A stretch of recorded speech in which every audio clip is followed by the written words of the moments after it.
no problem.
Hey, good evening, everybody. Welcome to episode 2 of WYRMROOST.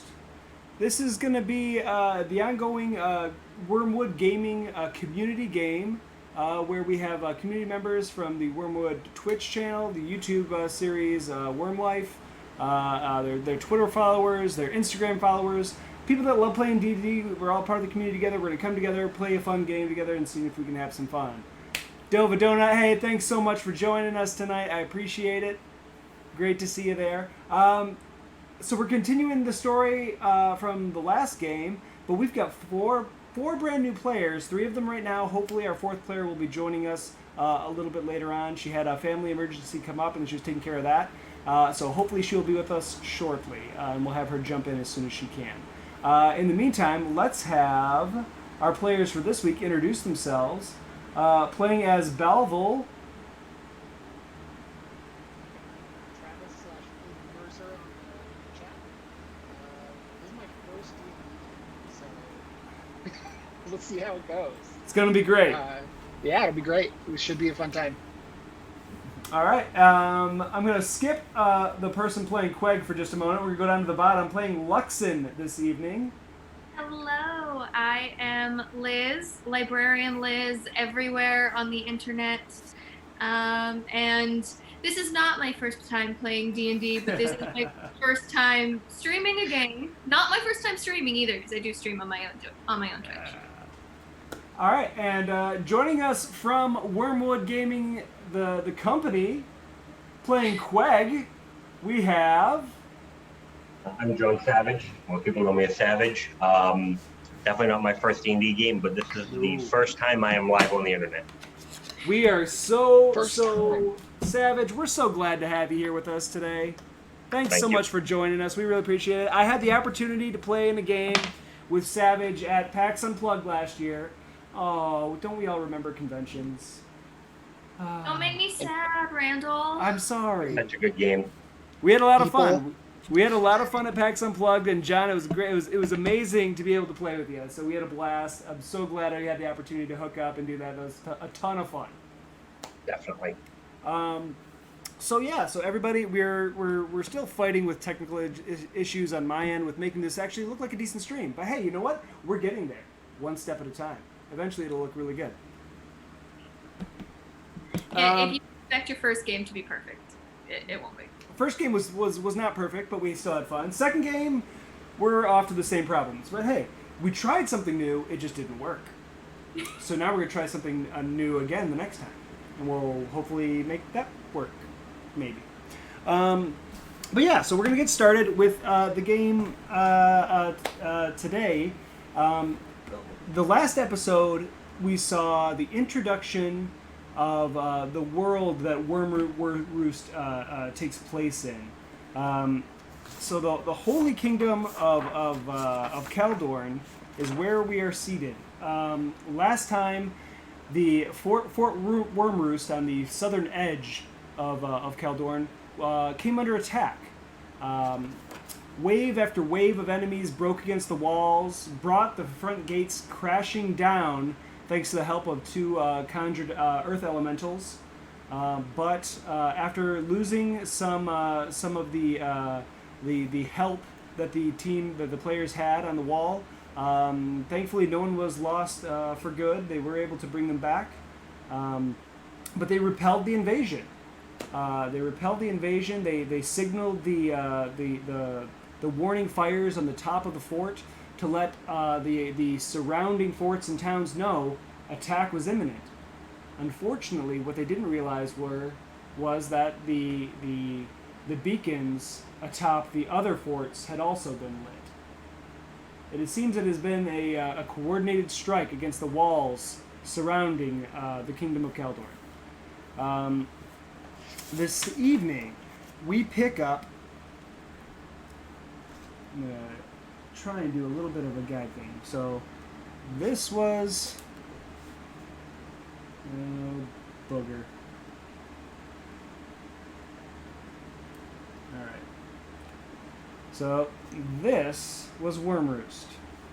Today, we focus on Fort Greyfoot.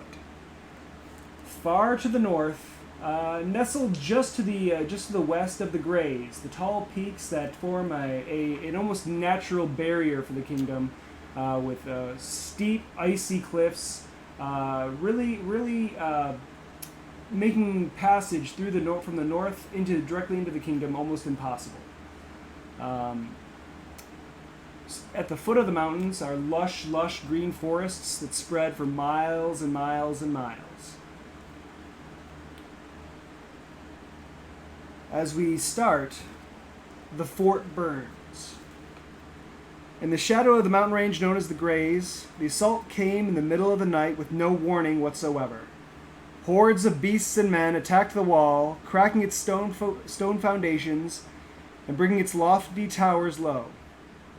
As members of the Royal Guard of Kaldorn in service to the Levenheit family, you stood watch as the onslaught came. The soldiers that stood next to you as wave after wave of bandits pressed have fallen. You three, are all that remain. You've dragged the beaten and bloodied body of your commander, Astrid Brightwing, barely clinging to life, to the lower levels of the fort. You retreat from the fray as countless enemies climb over the walls and crash through the gates. You descend to the lowest levels of Fort Greyfoot, barring the door behind you. As you hear the rubble falling and the fire burning above you, you think, this was no border skirmish with bandits or highwaymen. This was an army.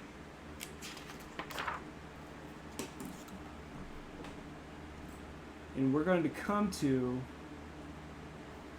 This is the room right outside the barred door. So at the top of these steps is a large double wooden door with a large crossbeam now placed in front of it as the only barrier between you and the incoming hordes. You recognize this area immediately. This is one of the common areas as part of the barracks for the lower levels of the fort. Before escaping down here, you literally watched as the insurmountable number of assailants came crashing against the wall and literally slaughtered your compatriots. What do you want to do? How bad does the commander look? You look at the commander. She's has a very, very shallow breath, but she is breathing. She's considered unconscious at this point. She'll be making death saves soon. I'm going to lay my hands on her and throw a cure wounds into her. Okay.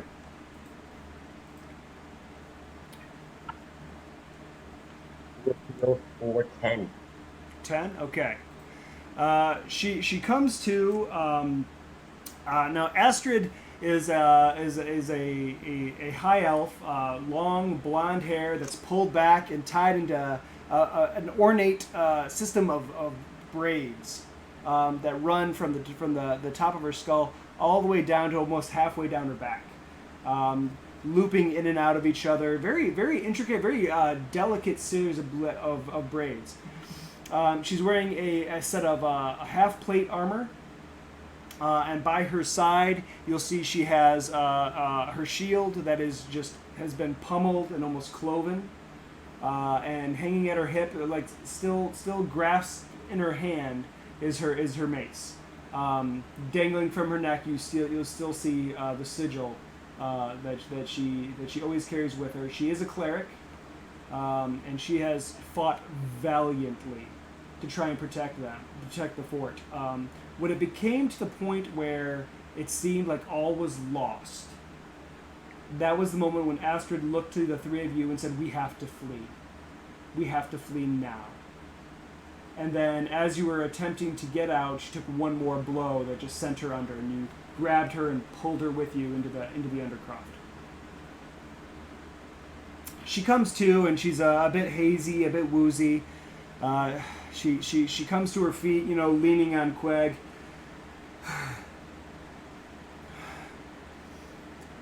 Thank you. Thank you. Are there any others? Does not look like it.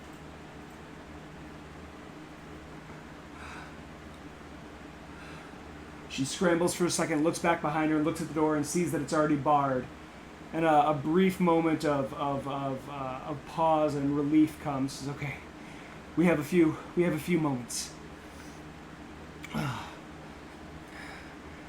Can I look around and see if there's another entrance or like a trap door to a lower level or a passage? Well, if you move into this room, on the north end, you'll see the two sconces that are the two braziers that are placed in the room that are burning to give the room some light. There are three doors actually in this room. Okay, yeah. Along the south wall, you'll see a large table with what looks like some half-eaten meals that were left there as the battle horn was called, and you were called out to defend the keep.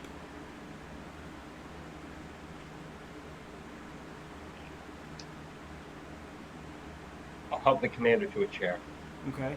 She sits down and she takes a load off. She sees like a wineskin sitting on the table. She reaches over, grabs it, and takes a quick slug and sets it down just to try and kill a little bit of the pain. She looks around and takes stock of who's with her and where we are. And all of a sudden you see her very quickly reach into her side pouches, as if she's looking for something. And then with a moment of relief, she takes a breath. Okay. We can't hold the keep any longer. We have to get out. We have to get out of here. We have to get back to the Citadel. We must see the king. He has to know. I'm sure that the beacons have definitely been lit.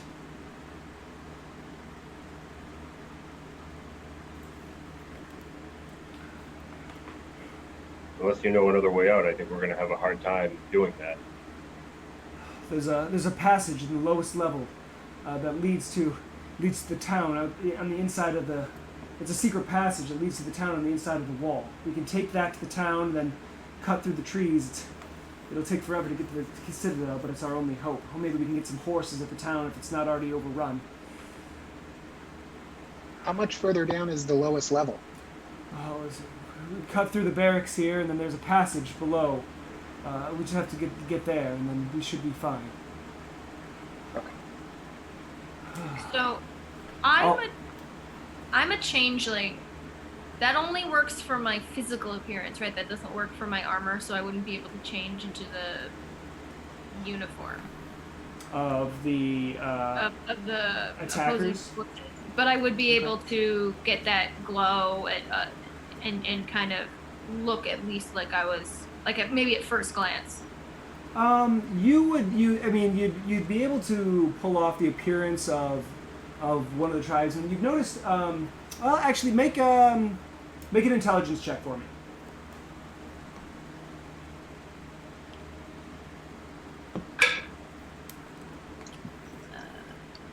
Anything specific or just intelligence? Just your intelligence. Okay. Just your intelligence bonus.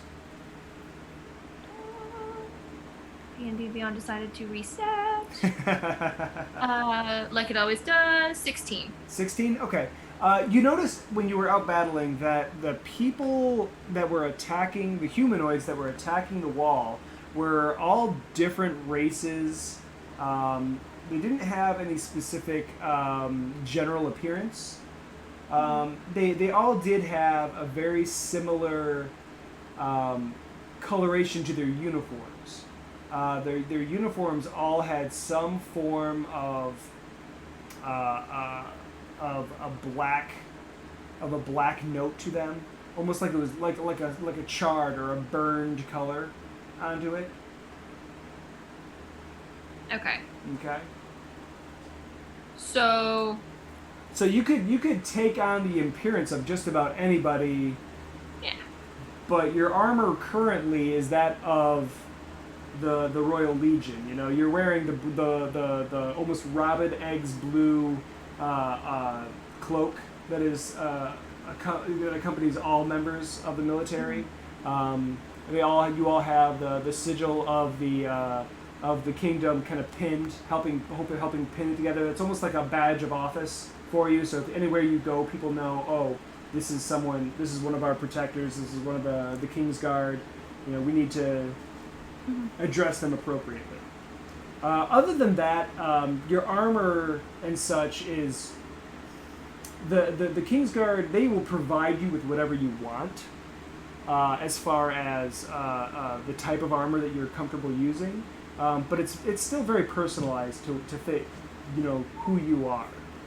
Like for example, Queg doesn't wear armor, but he does have the blue cloak, and he may have, you know, a few clothes that he brought with him, and he just said, no thanks, no armor for me.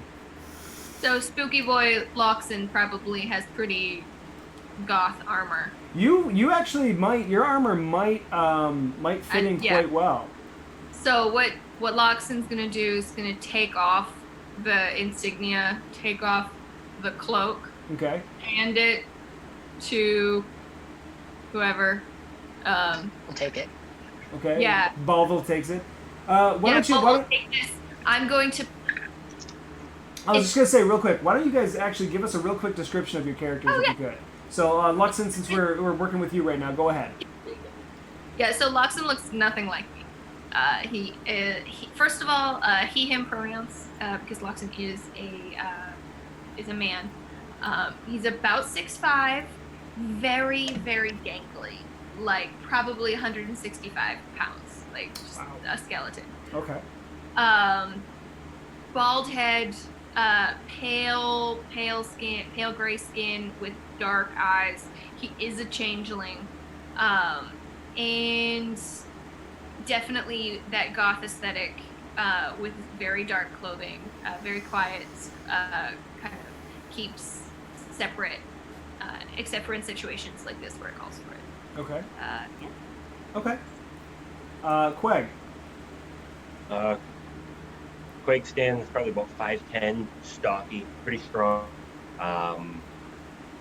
Very typical turtle brown and green kind of colors. Nice. Wears very kind of oceany colors clothing. It's all just, you know, natural made cloth. Very kind of got a little bit of the surfer vibe to it.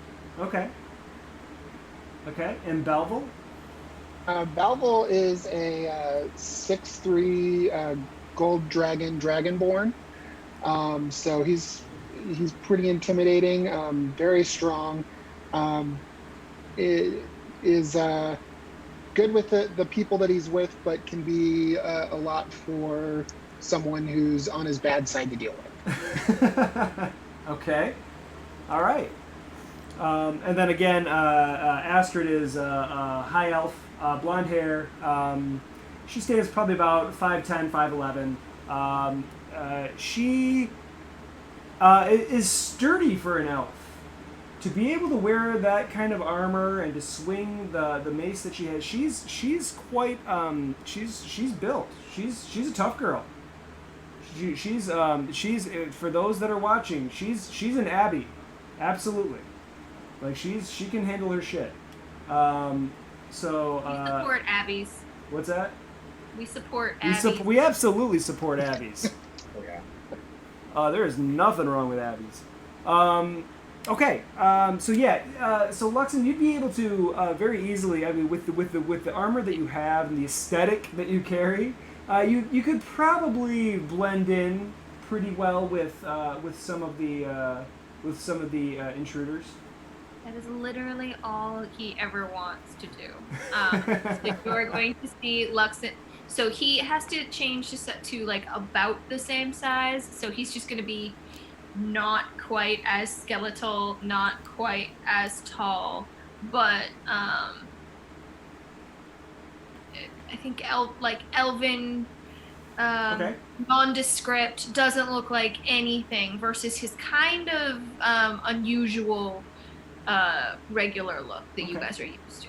And he's just gonna point to your crests and your capes, just like, don't put a target on your back.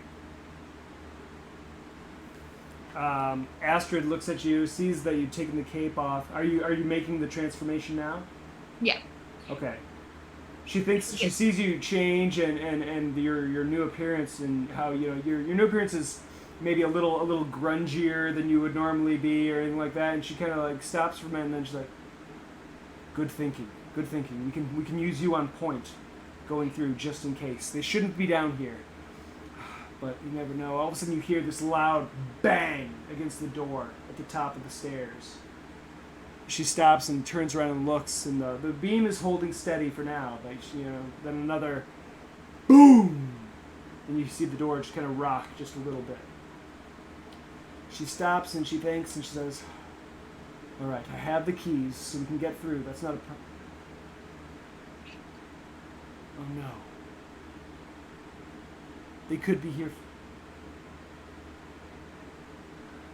Okay, we have to hurry. We have to get something from my room. We have to get something from the storeroom now. And then we have to leave. Okay. Okay. Okay? Okay. At this point, she's going to take up the rear and watch the door. Is she still looking pretty rough in terms of hit points? She's she's a cleric, so she's going to take care of herself real quick. Okay. So don't worry about her. She can get herself back up on her feet. Yeah, don't worry about her. She'll be just fine. But yeah, so this is what we're going to do. She's going to come back, and she's going to watch the door. We'll we'll get Balvo up here, Queg, and Luxem. Luxem, you said you were going to take point? Yeah, I'm gonna take point. Before you move forward, she hands over to you a ring of keys. Okay? And the ring has probably 5 or 6 large, thick, hardy, like iron keys. Okay? And there's one that's really pretty rusty. But she's like, here, you're going to need these if you're on point. Which ones am I going to need? Hopefully only a few of them, but you never know. You may need them all. Okay. So at this point, she's going to stay here. I'll stay here. I'll wait for you to give the all clear as you move on to the next rooms, and then I'll follow up and I'll keep the door. Okay. Boom! You hear a little bit of a splinter. Yep. So, Okay. okay, so we're going to do rough initiative here. I'm going to give Luxon the first move. Queg and Balvo, who would like to move second, third? We're not even going to have to roll for it. Just you guys talk amongst yourselves and let's figure out how do you guys want to move things. I can go third. Okay? Okay. All right. Luxon, where would you like to head? You have 3 doors, 2 on the north wall, and 1 on the east wall. The east wall. Because do I know which way it goes further into the keep versus like... You know that this door leads to more barracks rooms, yes. Okay, and she did say go through the barracks, so... Yeah.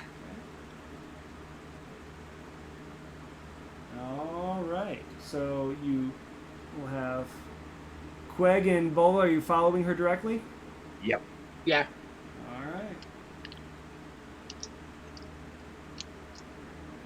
Oh, as you walk through the door opens and you immediately see standing probably 20, 30 feet in front of you a grungy looking man in just like torn and ripped leather armors that's looked to be like a dark brown leather, but it's been either burned or painted or had like ash smeared across it or something to give it a black appearance. So just walking straight. Okay. Let me through, prisoners that I found in the keep. He turns and he looks at you, and he has this weird like. Palming my daggers at the same time, just in case this doesn't work. We weren't supposed to take no prisoners. We were supposed to kill them all. What are you doing with prisoners? They're not going to do. They won't fetch nothing. And with that, since I don't think so, that is wasting time. Just going to close quarters and one to hope I can get a surprise. Make do me a favor and make a sleight of hand check. To tell you that I decided to go Just complete ham. And so that's 22. Oh gosh, yeah, he does not see it coming at all. I'll give you one surprise round. Okay. So that's a 17 for the first dagger. So that's Yeah. oh, and I'm level 8, which means 4. Oh god, I haven't played a rogue in so long. Now I'm trying to remember how many sneak attack die I get. I think it's. Is it 3? Is it 3 at 8? I'm trying to remember if it's 3. I'm just gonna go to that. Go. Yeah, just jump on your page real quick. Where's Lux? Where's Lux in? Where is it? There you are. Sneak attack. Oh, 46. Oh, it is 4. Okay. Yeah. I will never claim to know everything about this game because it is impossible. So that's 1. Jeez. 5. 8. 14. 20 on the first. Yeah. The first one. Yeah, I mean, go ahead and just do your second. If you're taking 2 strikes, if you're taking 2 strikes at him, go right ahead. Yeah, that was a 15, so that's gonna be. That's gonna hit. Yeah. So then 3 because I don't get any bonuses on the second one. Okay. Yeah. Oh, and I didn't even add my attack bonus, which is another 4. So that's 24 on the first one, and then the second one. This simple thug of a man, you know, he's holding like this crude looking scimitar looking sword, and he's got just like his arms are wrapped in just leather like wrappings. It's not even like a proper bracer or gauntlet or anything.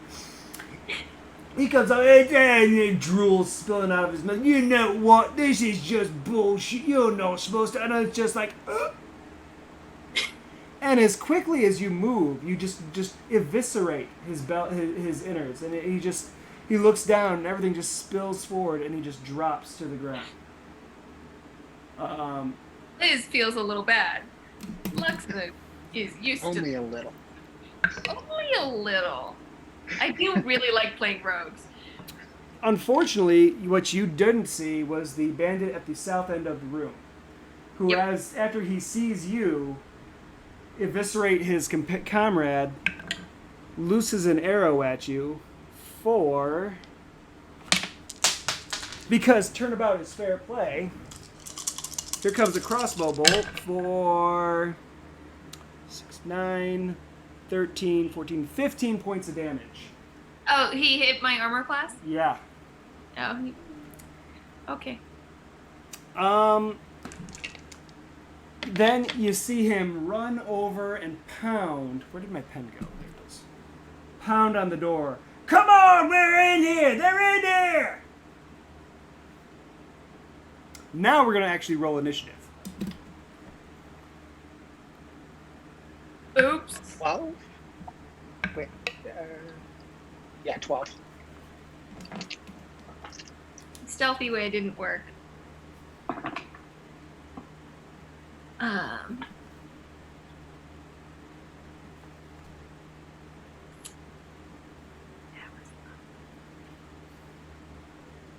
right, give it to me. Oh, gosh. Astrid, you're terrible. Not as terrible as Luxon is. Give it to me. What do you got? 5? Oh. Quag. I got a 12. 12? Bubble. Also 12. Oh, wow. Okay. Well, then, if we would have had music going today right now, it would have been very dramatic. 5, 10, 15, 20. He's going to stop right there, and he's going to shoot another crossbow bolt at you. Oh, he misses terribly. Misses terribly. And then the second one, actually... All right, give me dexterity bonuses for Quag and Balvel. +1. +1, Balvel. 0. Oh, okay. And my person here has a +1. Okay, I'm gonna give. You know what, Quag? I'll let you go first. Okay. I'm assuming I've heard the crossbow bolts and the yelling at this point. Yes. I Are lumber you, my way in, pick off my trident and my pull out my short sword, and I'm gonna close right in on crossbow guy if I have enough space. that's about as far as you can get. You're about 10 feet away. You got 5 feet between. Trident at him. Oh, okay. Go right ahead. Would be a 27 to hit. Just a little bit. Yeah. Yeah, that hits. 1d6. So that's gonna be for 7 damage. Okay.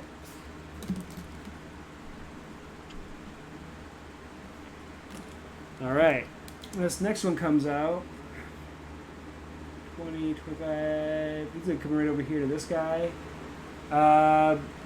He comes out. He sees his friend with like a trident sticking out of his shoulder.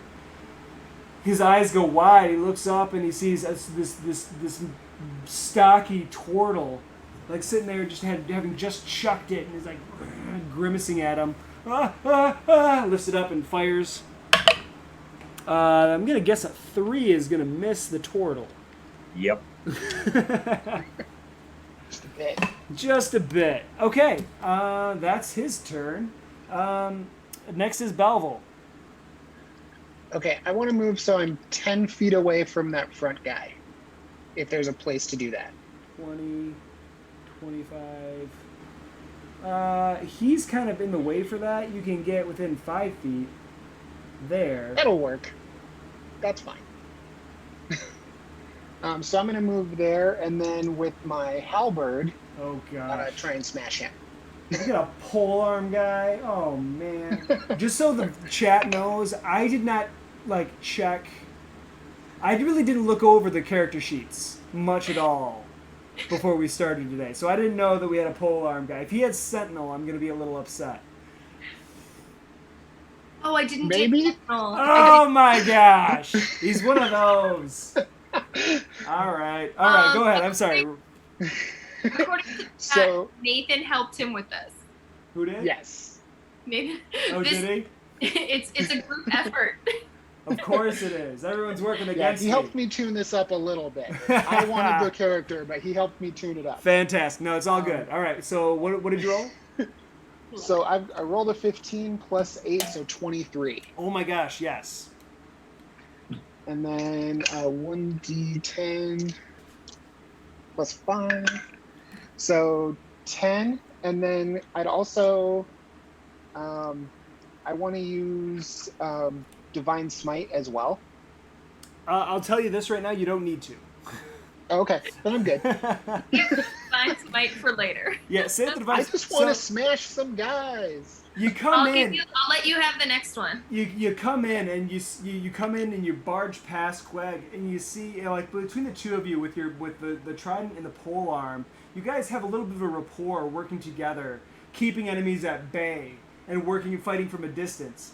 And all of a sudden you look in and you see this guy trying to pull his trident out of his right shoulder, and then you come in and come down and cleave right through his left, and he's just kind of standing there, like held up like a marionette by its strings, and just kind of, and as soon as you lift it out, he drops. And then, do I have any bonus actions? No, I'm good. Okay. At that point, it is Astrid's turn. She hears the commotion and she backs up 10, 15, 20, 25, 30. She's like, status report! We didn't make good prisoners. We're 2 for 3 so far. Okay. All right. Back to the top of the order is actually Queg. Okay. Wait, I did you will- get from the bottom of the order? Oh, I did forget someone at the bottom of the order. I'm sorry, Lux. Listen, I know I'm really low, but I forgot. I'm No, not so low that I only get one turn every 2 rounds. that's about what it seemed like. I'm sorry, Lux. Yes, it is your turn. Go for it. Where would you, do you want to just close the distance on this guy? Yeah, I'm just gonna close the distance again. I'm just gonna rush him. Okay. And I would not get sneak attack on this one. 'cause No. he's not in. But No. I can still do 2 daggers to the stomach. So Sure. that should be fine. That is a 14. That will hit. Okay. And then I'm also gonna.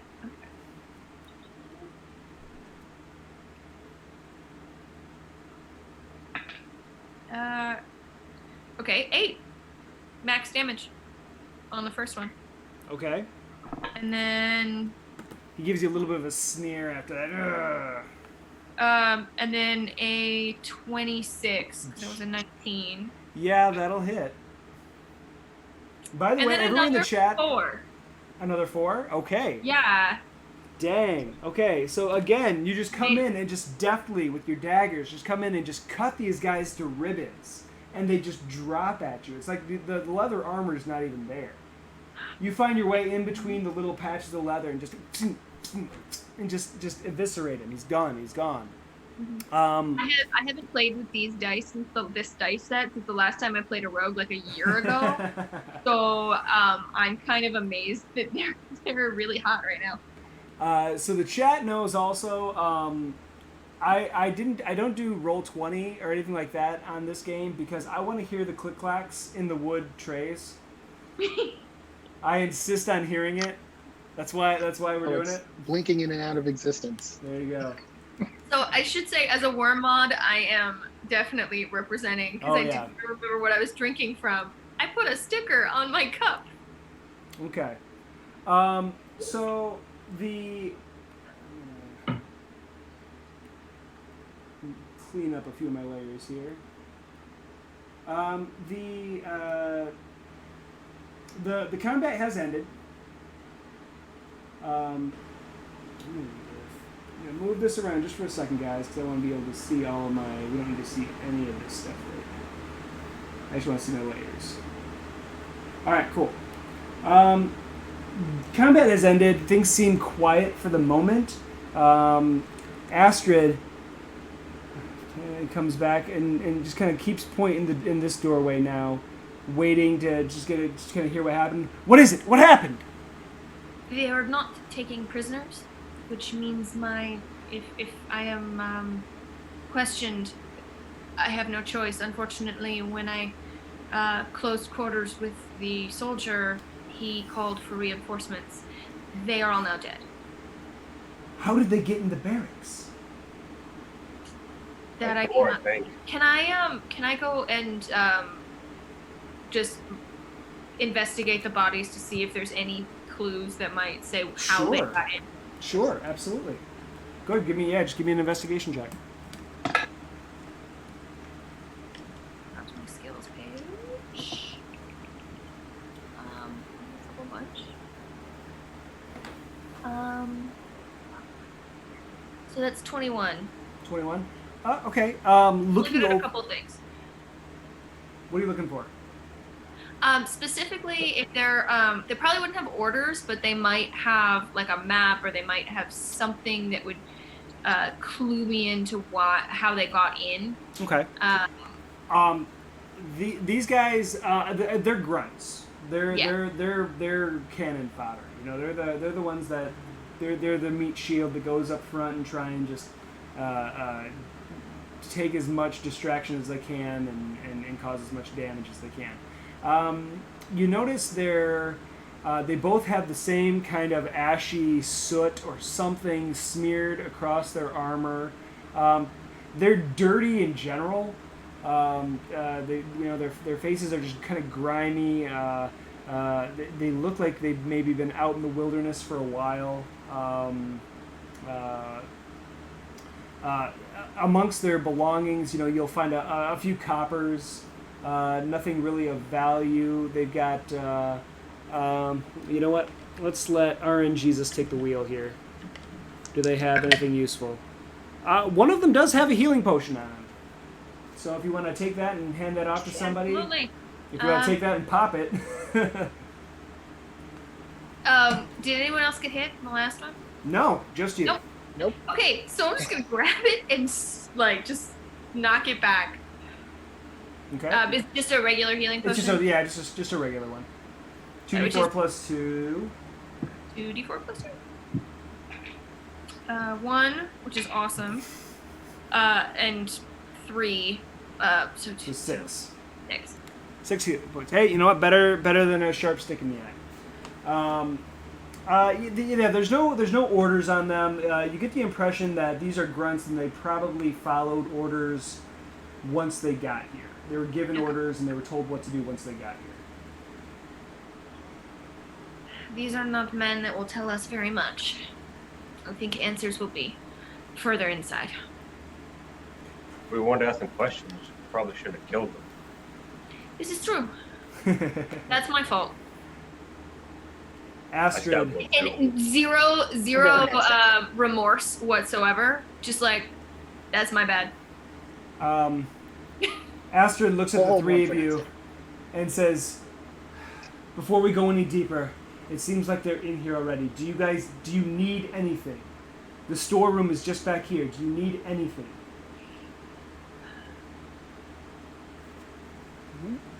I feel like I'm pretty good.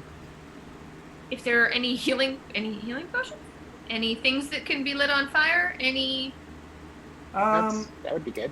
She comes back through this door and looks back at the main double doors. There, the second north door. Check it.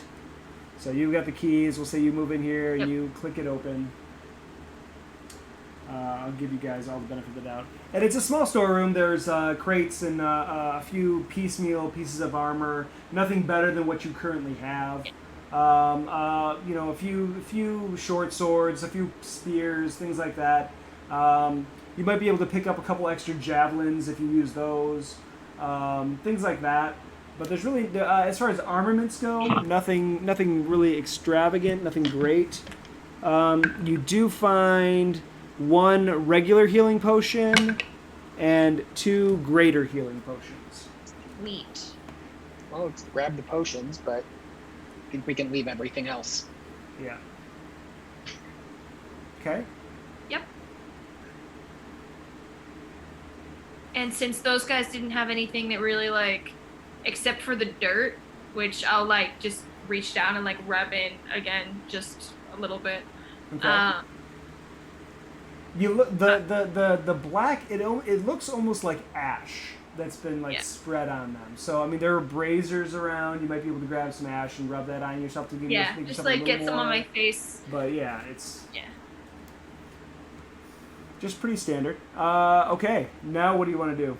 Astrid is still keeping watch on the door, and you still hear boom and another loud crack. It's like, we have to hurry, quickly, Yeah. forward to my. Yes. Go ahead. I'll go up to one of the doors and take a listen, see if I can hear anything through it.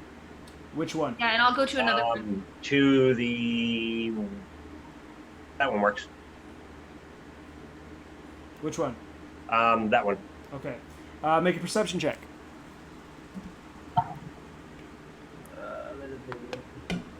18. I'm sorry? An 18. 18. You don't hear anything immediately? No. It seems quiet.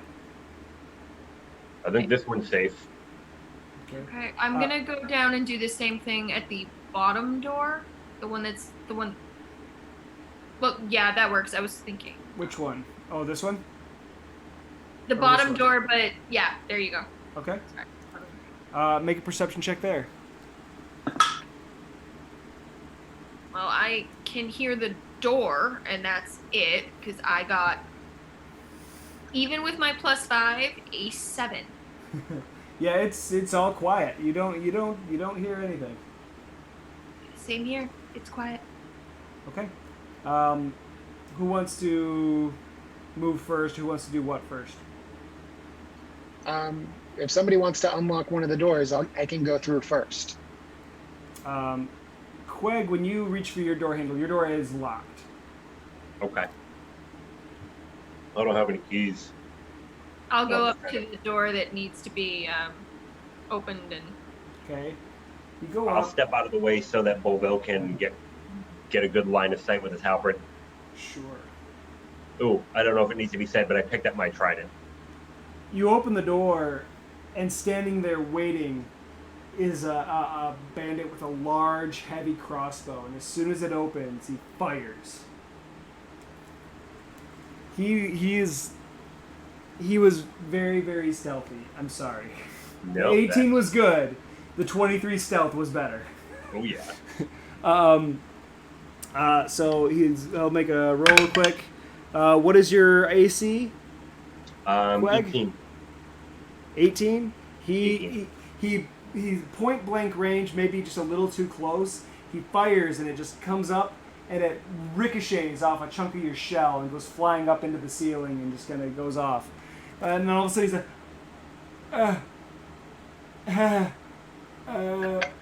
I'm sorry, I didn't mean to, really. It was a misunderstanding. I wasn't good. Help! Okay. I guess he's gonna roll an attack on you. It's a 1. He missed again. He's like flailing at you with the butt of it, trying to get, and he missed again. So, do you want to do anything? I'm just gonna pick a foot up and just try to kick him backwards. Okay, go ahead and make a strike. Just make a strength attack, or make an athletics check. Let's make it an athletics just to see if you can kind of almost like 17. Okay. You hit him. You send him flying back. Let's see if he falls down. Natural 20. He goes flying back, goes up against a weapon rack, and kind of kicks himself back up again. And then now between just the two of you, because Luxon's there, but she's not in the doorway. So just Quag, we're making an initiative roll real quick. Okay. Okay. That's a natural 20. So oh, 1. wow. He rolled an 18. That's awesome. Okay, go ahead. You can take another swing at him. Push back. Then I'm gonna swing with everything I've got. I'll move in and I'll take 2 trident stabs with it at him. I guess I'll go ahead and assume that you picked up your trident. Yep. 21 and a 25. Yeah, those both hit.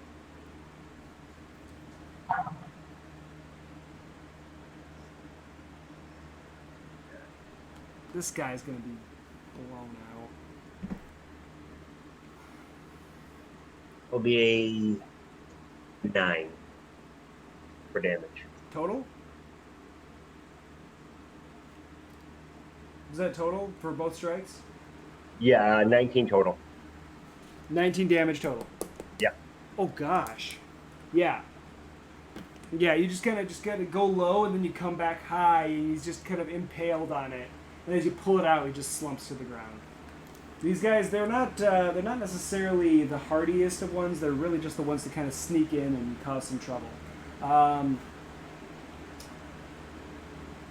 Yeah, he drops. He's very much similar to the other ones. The ashy armor. Nope, wrong one. You didn't see that. You didn't see it. That's the one. As he heard the help, his bandit friend comes out and comes rushing at you, Luxon. Go ahead and make an initiative roll for me, because you will see him coming. You hear the door slam open and he comes running through. So much better. It's a 16, so 19 with my +3. Okay, go ahead and make an attack if you want. Oh yeah. Or if you just want to, just kind of stand there and talk with them a little bit. And, hi, how you doing?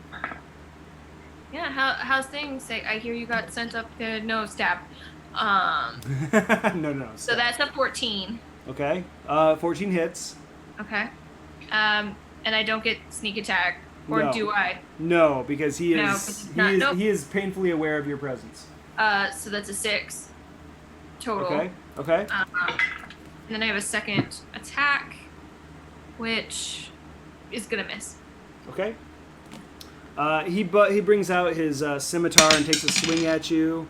Let's get it in the ball. Ooh, that's not gonna be pretty. Wow. He rolled a natural 20, but he rolled a 2 for damage.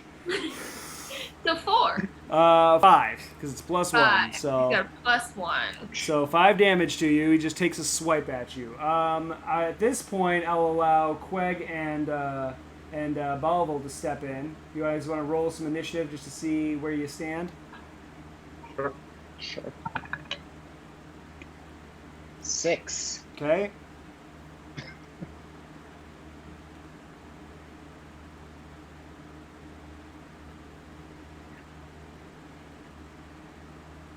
I apparently was not paying attention. Worse than 6? I got a 5, sorry. Okay. Balvel, your shot. If you want, you can close the distance on him. Yep, I'll go 10 feet away, Okay. and we'll go halberd on him. Okay. Yeah, you can He go. attacks. Oh, actually, no, you're fine, because you're on the other side. I'm not here. Okay. So that's a 13. That'll hit. Okay, so a D10. So that's 10 plus 5, so 15. Yeah. You cut him down to size without any problem, without any issues, and take him down. It's kind of the same thing with these guys. They have a few coppers, maybe a few silvers on them. RN Jesus takes the wheel to see if he has anything else of value. No. Though neither of those two really have anything that scream, useful to you at this point. There's a lot of dirt, a lot of grime. You just get the feeling that these guys are just kind of going through your stuff. Like, they're coming out of these rooms, and it's like they're just going through your stuff. Astrid comes running through, and looks at you guys back up here by this larger storeroom, and they're like, "What are you? Was there someone in there?" Yeah. She I didn't pushes hear 'em. Queg. She pushes you aside. She searches. She looks in behind one of the large crates, and there's a hidden compartment in the floor that she puts her hand down on, and a small burst of light happens and it opens, and she's shocked because it's empty. She looks over at the thug on the ground, and she rummages through him, and she's like, it's not here. It's not here. This is impossible. Is something missing? What was so important? No one, only the 9 know of it.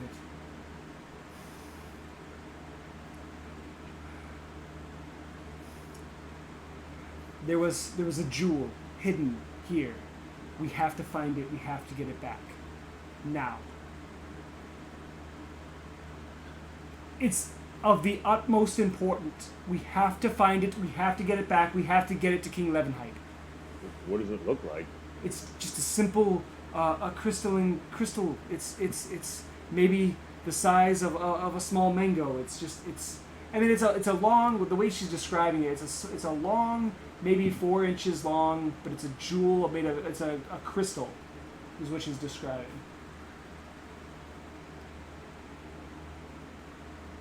So we have to find it. It's here somewhere. We must move quickly. And we already searched all of the other thugs, so it's not there. It's not on them. Okay. It's going to be. When we were coming in and kind of when we were escaping down here, do we know where they were centralized? The invaders. When you were attacked, think of the fortress as basically a 4 towers, like one on each corner, right? Yeah. You know, the wall that you're defending attaches for you guys, it would be the east and the western edge of the fort. In the center of the fort is a taller compound or a taller room as a part of the building, and on top of that is the beacon that was lit at Fort Wormroost in the first episode. They came straight at the gate. Like, they weren't even trying to. They wanted you to know that they were coming, but they hit in such force, and they hit in such veracity. They just overwhelmed the fort. It's basically they came up and like you know in that scene in the battle for Winterfell in season 8 of Game of Thrones when the dead was literally like a tidal wave. It was literally a tidal wave of dead that came at the wall. You're talking to the only person that has never watched an episode of Game of Thrones. It was literally like they came but up. I know what you mean. They immediately had ladders up. They were up the wall. They decimated the foundations. The thing crumbled beneath them. They threw everything they could at this place to bring it down. But it was all centrally located. It wasn't like they came at it from the sides and then moved in. It was just like boom, boom, wave after wave after wave. Like you. Okay, so there wasn't really enough time for us to even see where they might have. Like where their commanders might be. Make another intelligence I believe check. we just got raided, by the way, by my wonderful. Hi. Hey, How are thank you you? so much. Hi, Whimsies. Hi, Eric. Oh my goodness.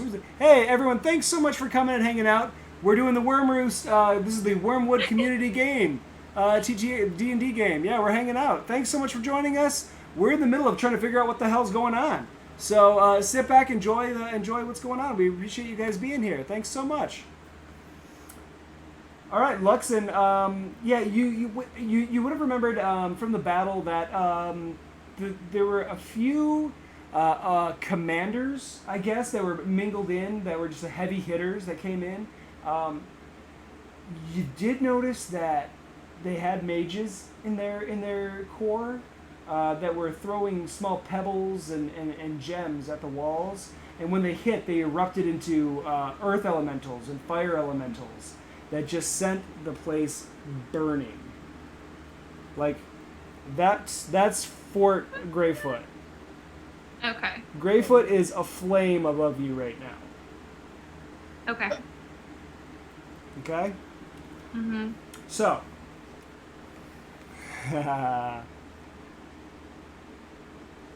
Thanks so much, everyone, for joining us. I appreciate it. Listen, it's all Randall. I don't know how much you did yourself, but I'm assuming it's all of it because Oh, yeah, you're I did all of it. an amazing artist. Oh yeah, no, So- this is literally I threw together the maps and everything for this today in about a half hour, as I was trying to prep things while I was still watching my kids. So yeah, we were trying to make it happen as quickly as possible. So yeah, so you don't really know where. So you don't really know where. You assume that there were perhaps commanders in the back giving directions, based on your own experience in the military. But there were some heavy hitters and some bigger guns inside the ranks as they attacked the walls. Okay. Give me all three of you. Give me an intelligence check just to kind of remember the battle and what was going on, because everything happens really fast. Maybe. A 9. Okay, you were too busy cleaving heads. You don't remember anything. That's what 18, happens. Queg, 18, 16. 16. You do remember feeling. You don't, and yet again, you don't know if it was the earth elementals pounding on the walls or if it was something else. But you do remember feeling tremors as you were standing on the battlements. 19. Same. Okay. You do remember feeling like a quaking, a shaking to your footing as you were doing battle. So yeah, Astrid, your commander, comes out and says, "We need to move faster. We need to go. We need to find anyone else that's down here. We need to go." Okay. Since we know what all the other doors are, we're just gonna open the. Open the one that's to the right. Okay. Yeah. Let's do this. I'm gonna ask for a general order of who's taking things. Is Luxon always first? Queg's always second. Balvel's always third. I'm probably gonna go more third. Queg's kind of slow. He's not a real smart guy. Yeah, I'm kind of to the beefier one, so I can go through first. We got tanks. Okay, send the tanks in first. Okay. Yeah, I'm just thinking. Yeah. Okay. Just trying to. Balvel comes up. I can also heal and stuff. So. Okay. The door is unlocked, so you open it up and you can come right in. And as you stumble in, there's 2 more guards sitting there waiting for you. These guys look a little beefier. One of them is wearing a studded leather that instead of like metal barbs and stuff, it's almost like teeth and horns that are sewn into the armor, like jagged spikes hanging out of him all over. He's got a large tooth dangling from his ear, and he's got like his bandana is covering one eye. He's just a ragged looking guy. Like this guy's been in a few too many fights. The other one is a little skinnier, but he's holding 2 daggers, and he's just kind of flipping around, and he lets one go at you. It comes at you, and it just bounces off your armor and goes skittering to the ground. And he's like, "Ooh!" He reaches back and pulls out another one. I'm gonna give the 2 of them a surprise round on you, and then we're gonna roll initiative. The first one misses. Second one misses. Third one misses. Okay. This one, the big nasty guy comes in and he closes the distance on you. Which actually, if you want, Yeah, I want to use my if I can. you can make a reaction. Yeah, my opportunity attack. Yeah. So let's see. Yeah, that's a 23. That'll hit.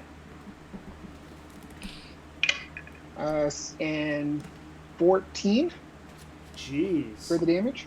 All right. This is the burly, nasty looking one. You take a swipe at him, and he's immediately just angry about it. He's gonna take a look at you, and he just immediately swings around once with a long sword, and he comes back again with a short sword at you, making 2 attacks. First one is, oh my gosh, a 9.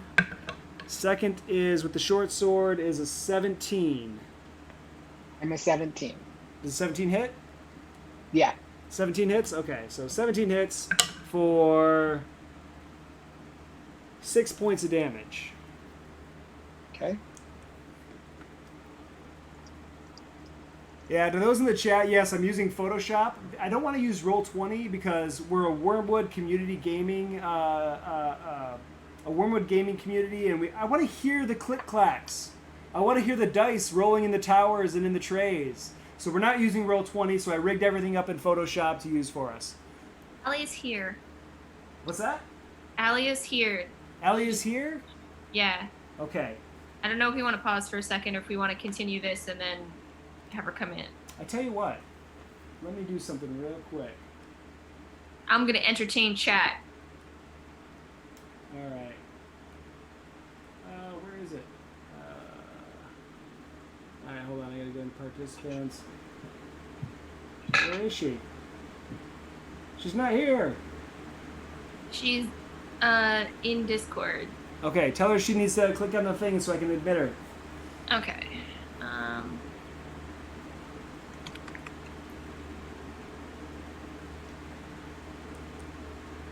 Sorry, gang. We're gonna let this run real quick.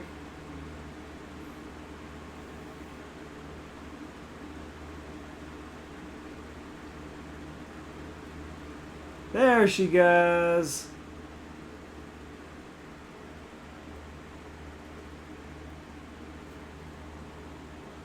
And our fourth party member has arrived. Fantastic. There Can we you go. guys hear me? Yes, Allie, Yep. thanks so much for joining us. I'm so glad you could. Let's do something real quick. We're going to rename you Cassandra. Because that's who your player is. Oh, no! Well, you did it for me. That's fine, too. Okay. Alright, hold on. I'm going to just do this so that we remember. Cassandra, do me a favor real quick. And right off the bat, give me an initiative roll. I want to make 3 rolls real quick. I want an initiative. Well, no, don't do initiative yet. I want you to make a stealth roll. Do that first. Okay, 18. Okay, now make an attack.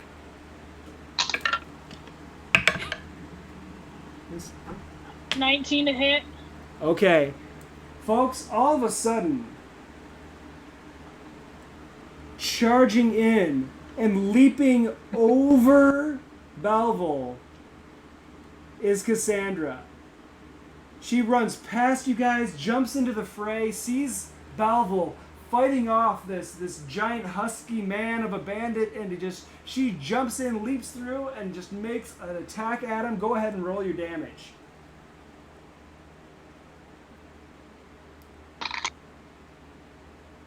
I believe it's 5. Okay. I just need to confirm.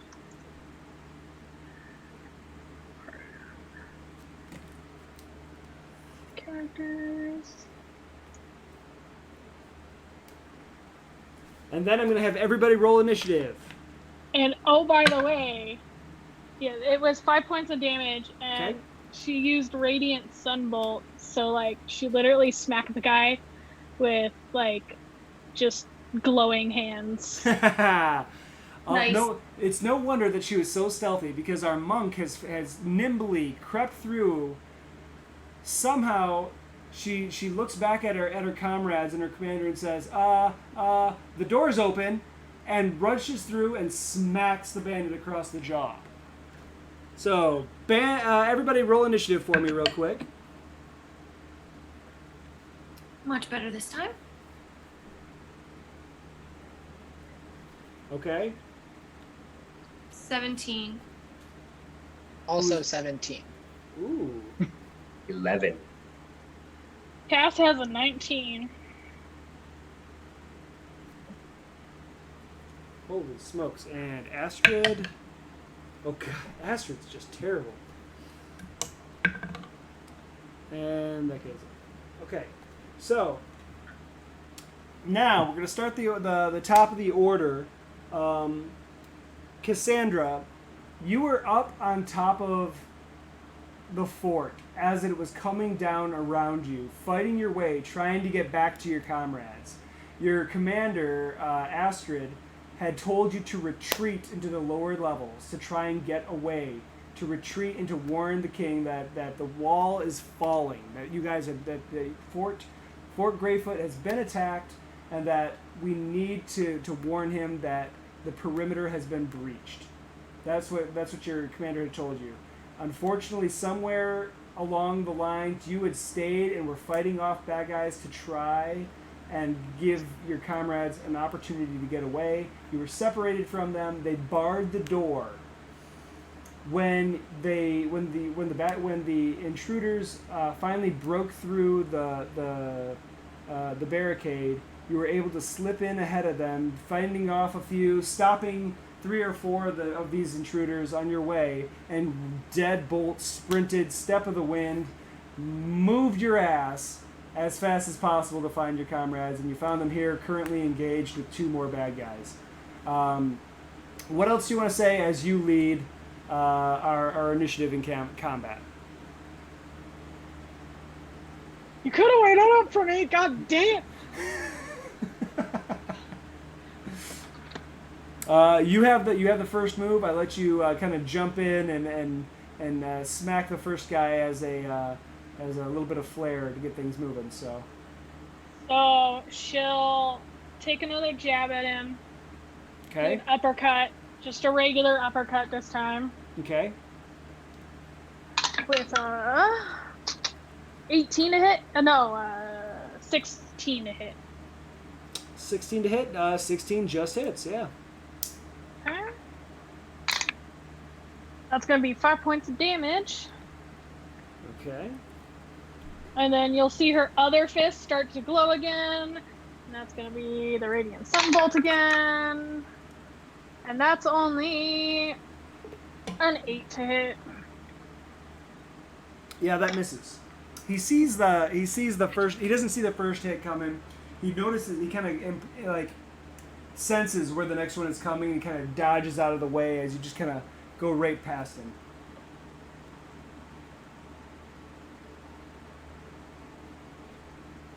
Anything else? Is that your turn?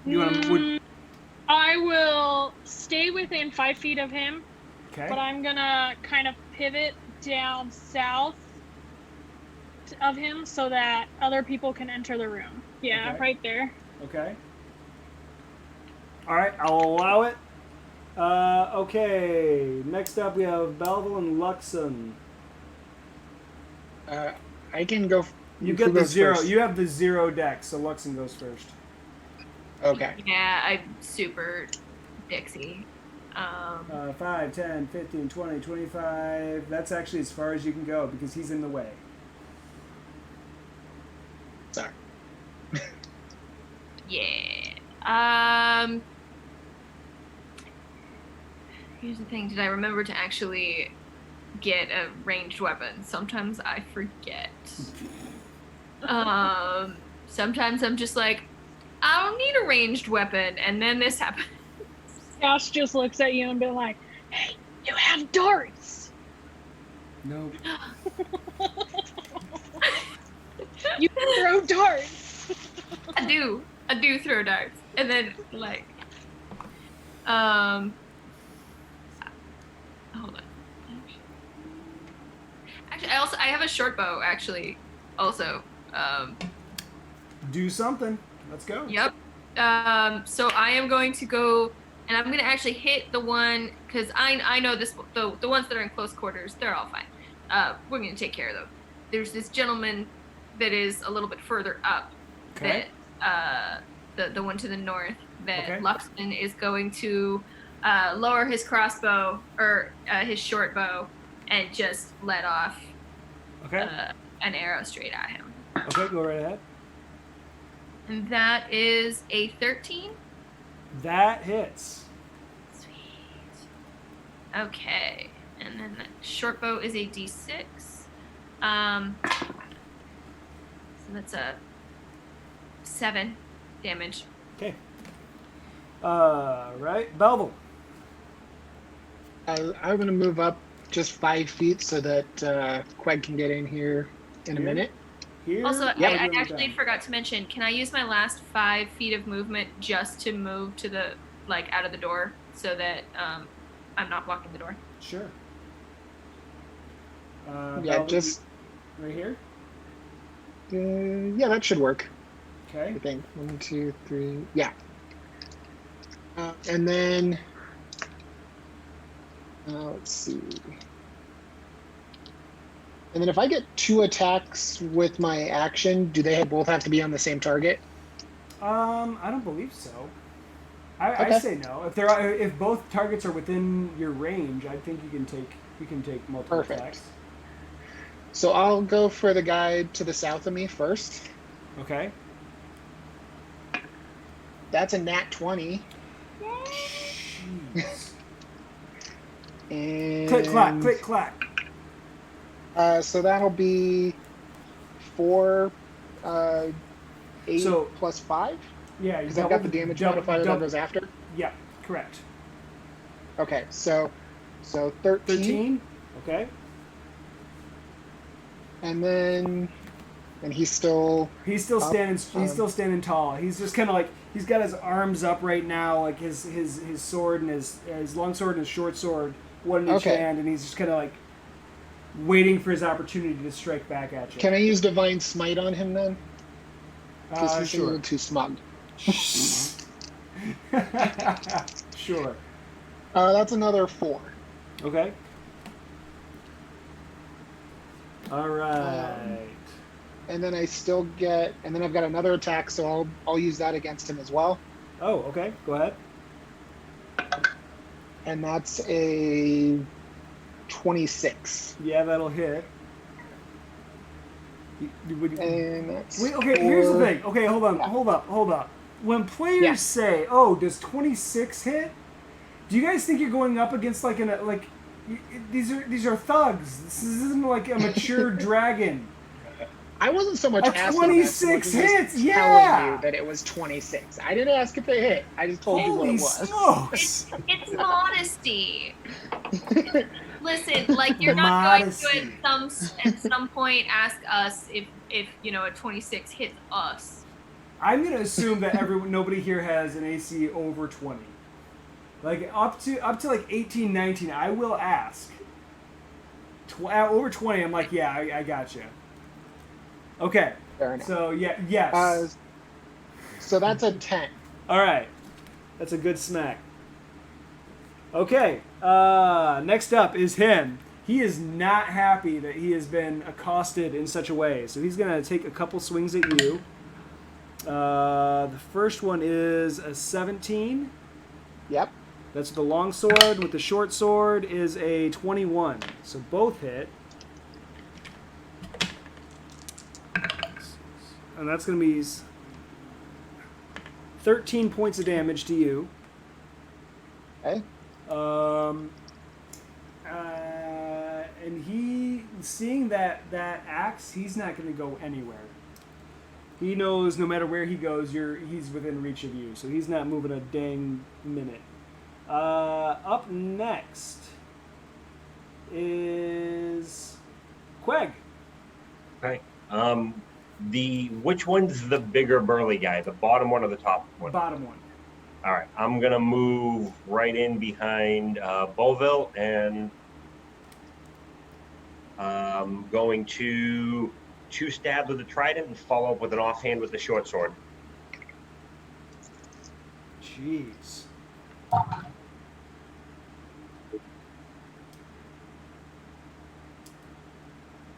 I've got well above 20, and the short sword's gonna miss. Okay. All right, go ahead and roll damage.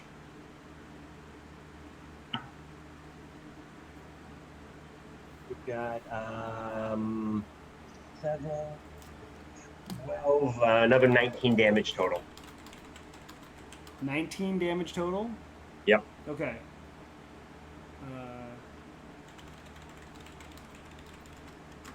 You come in, and you see he's distracted, swinging and kind of parrying and clanging. He just takes 2 chunks out of Belleville, and as he's like focused on him, you come in and just get him twice in the side. Once I'm finished stabbing, I'm going to move in so I'm out of the way of the door too. Yeah, you get him in the side twice, and he like lets out this bloody gasp of air, and it just sprays blood like dripping onto Belleville's armor, and he just falls to the ground. Yeah, that one's toast. You want to come down here? All right. Next up is Astrid, 5:30. She's gonna come in and she's just gonna drop her mace, pick it up, swing it, and like T-ball style, just go right for his head and miss completely with a 2. That's not good. Finally gets in here. Any of her bonuses is still not good. Like the bandit sees that coming, ducks out of the way, and then he's gonna come back at her with his scimitar. Oh jeez. For 18 points of damage to Astrid. Good to know. I'm going to use my sentinel attack against him. Because he attacked an ally within 5 feet. He has. I enjoy Sentinel so much more being a player. Oh god. Yeah, I'm not loving that right now. That's actually. Hold on, I'm gonna look at this real quick again. I'm gonna look at Sentinel. Making sure everything is a target other than you. Man, fine. Jeez, oh Pete's. All right. I know it's my first time, Belleville. but I read my character. Gosh. There's so many rules. There's no way I can learn all of them. It's fine. Go ahead. Yeah, that'll Belleville. hit. That'll hit for 24. Yeah, that'll hit. And I'm gonna hit him for 15 damage. You see him striking at your commander, and you can't have that. That's just no, absolutely not. You're supposed. I'm the front line, and you just come in and just cleave through him.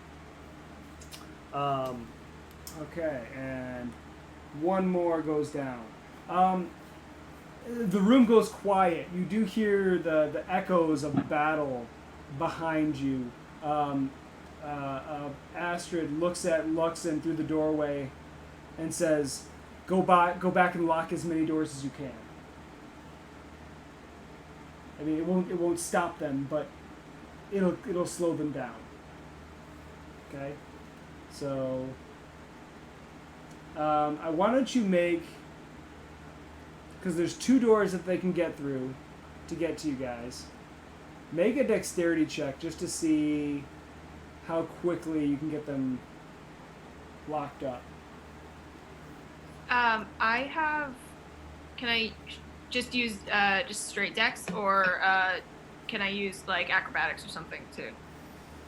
Do you have?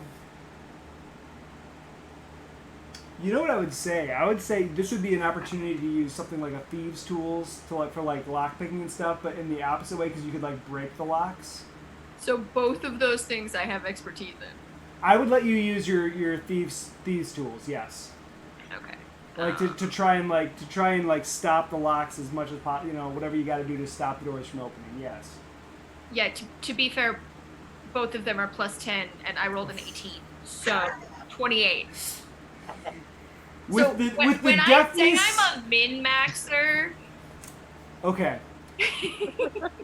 With the deftness of a cat burglar, the likes of which none of you have ever seen, Luxon somersaults, cartwheels, finds her way over to this door. He puts the key in, turns it so that it locks, and as deftly as possible snaps the key off in the door and goes over to the next one, finds the correct key, and just, again, knows exactly which way to do it to jam it as much as possible. And then comes back with no problem, and all of a sudden you start hearing banging on the far west door. Cass is just doing a slight little golf clap. Well done. Well, yeah. And he just That like was he just very appears flippy. next to Asteroid again and just like straightens his armor a little bit. Doesn't say anything. Just kind of cracks his neck a little. Nope. We go? Yeah? Okay. So you have two more bodies on the floor. It's not quite sure still. Like, it's like they're being positioned almost for you. Do you know what I mean? Like, they're here almost to block your way. How bad does Astrid look? Astrid's she's a tough bird. She's not in bad shape. Okay. She was rough when you came down here. She's a cleric, so she healed herself up a little bit. She's not horrible. Okay. She can take a swing or two. What do you want to do now? Astrid keeps pressing the point. Can I search the bigger guy to see if he might have any maps or information on him?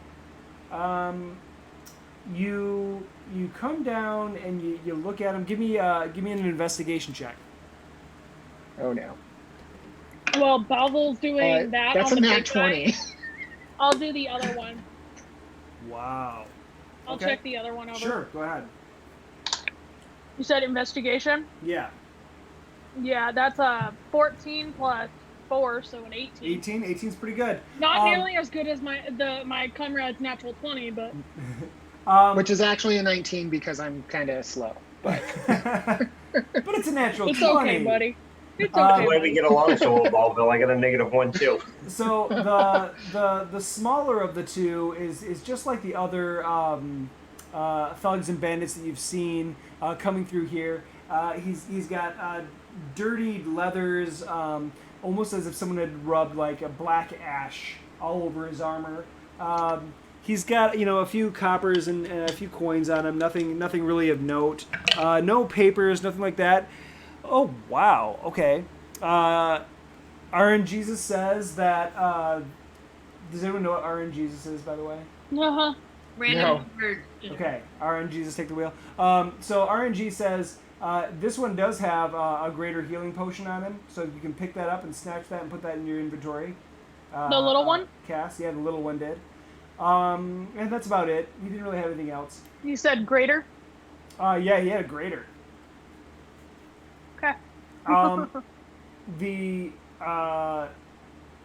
bigger one, Belville, as you kind of ruffle through his things, he doesn't have any papers or parchments or anything like that on him. You kind of look at this guy. I mean, he's a bruiser. He's got tattoos all over his body. Make a religion check for me. 7. Okay. The tattoos definitely form a design going up and down him, but you can't quite remember or piece together what it reminds you of. Something seems familiar about it, but you can't quite put your finger on it. But other than that, there's nothing. Nothing really of note. His long sword and short sword are pretty standard issue. They're even a little notched and rusty, so they're not even the best quality. But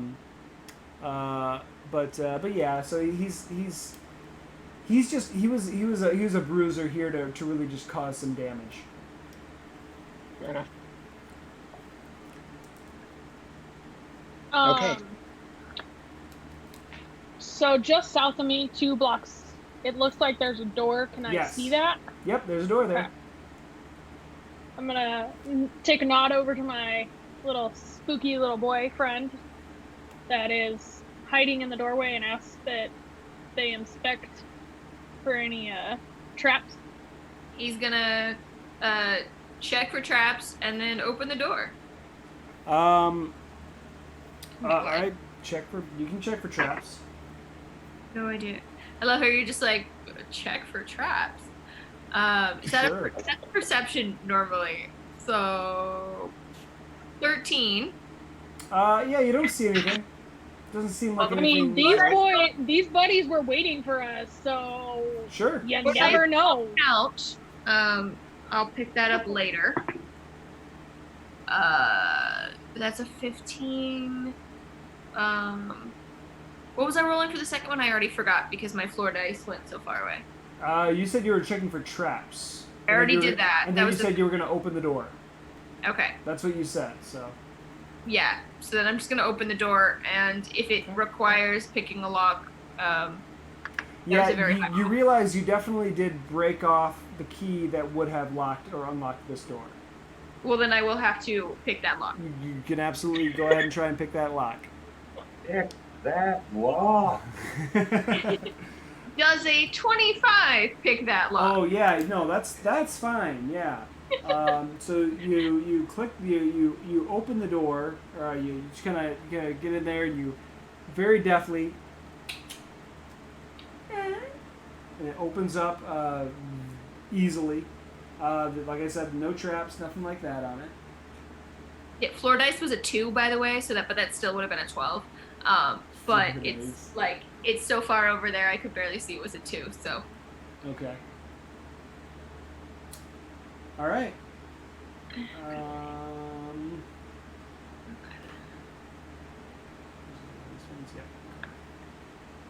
Okay. You open the door.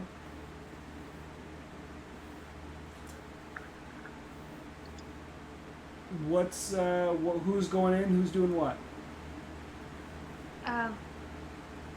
I'll stealth forward, but then suggest that our bigger friends with the muscle come up. I am not Yeah. the muscles. No, you're just the angry punches. I'll be number 3. Okay. Yeah, I can go too. Very ragtag. Oh no, that's not you. That's so boom, boom, right? Yep. Mm-hmm. I'll follow up. Hold on 1 second, we come up here. I am. You don't see them. Well, considering this is the same thing I was gonna do before I saw that, Yep. So the three of you can come I through. place myself at the corner and do like a peek A around? little beep. Perception check. Okay, give me a stealth roll. Actually, all three of you that have entered the room now, make a stealth roll. 22. Boo. Okay. Natural 20. You're at disadvantage, aren't you, Mr. Paladin? Yes. Is that with disadvantage? Did you roll 2 natural 20s? No, I'm sorry. I only rolled 1. My bad. That's 15. So still still not bad. That's not bad. Still for a paladin, that's amazing. That's great, yeah. All right, Quag. 12. 12? Okay.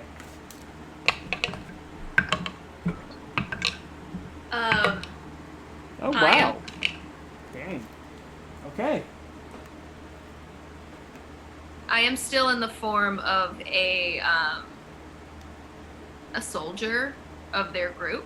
Okay. I'm going to. Make a perception check for me. Okay. You're coming over here and you're just kind of peeking around the corner. The main part of the room was empty.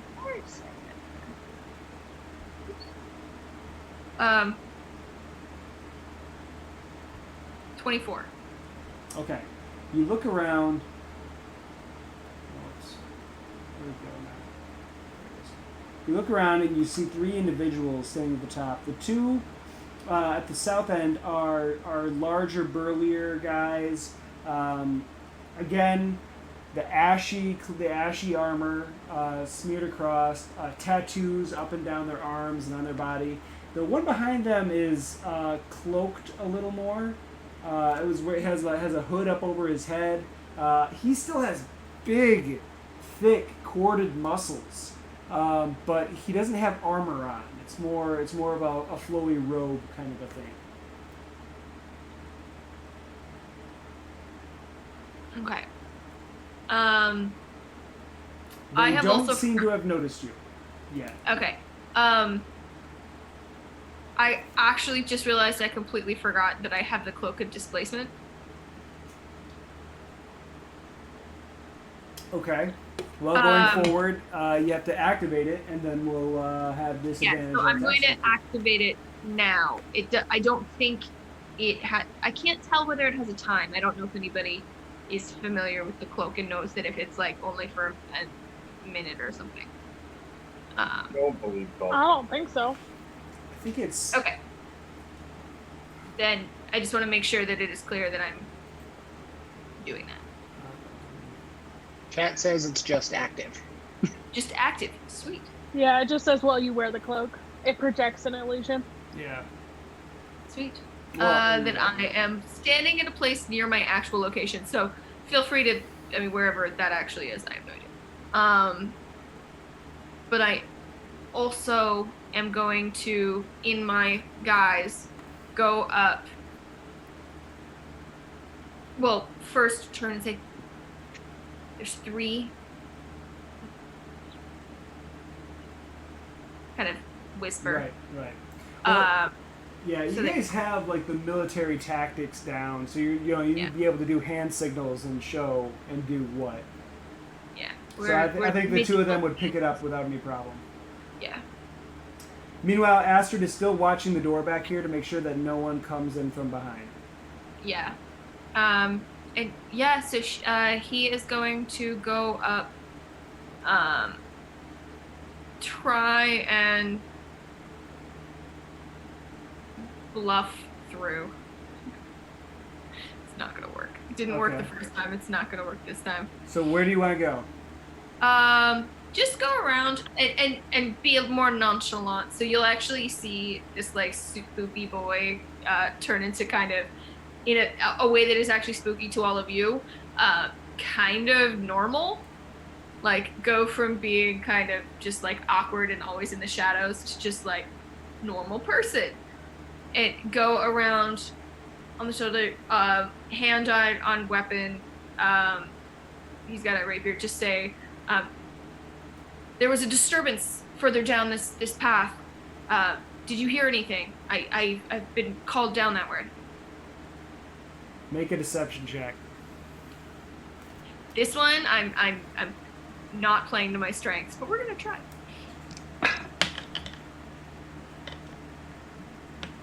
That was better than I thought it was gonna be. That's a 13.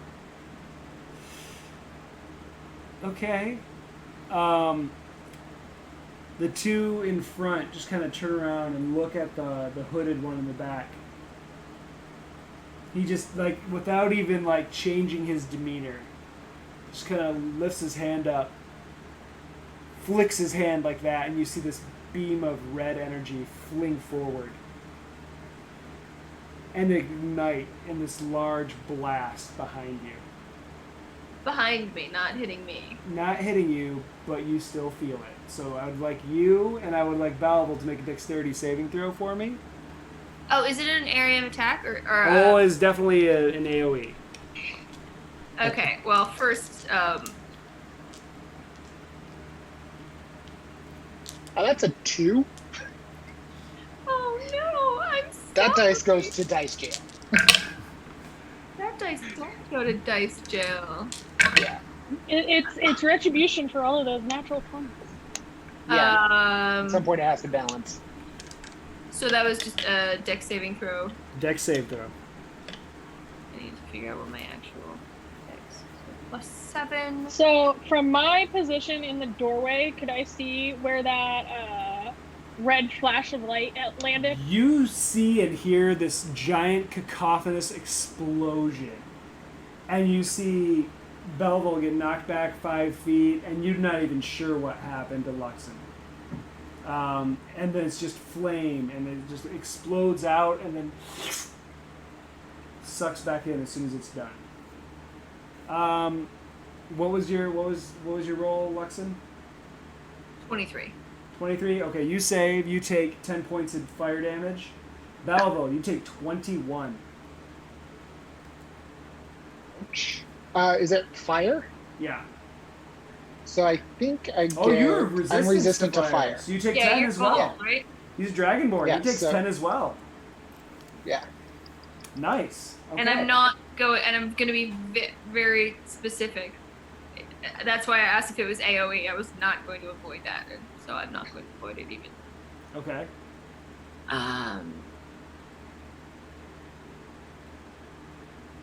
Nice. Now we're gonna have everybody roll initiative one more time.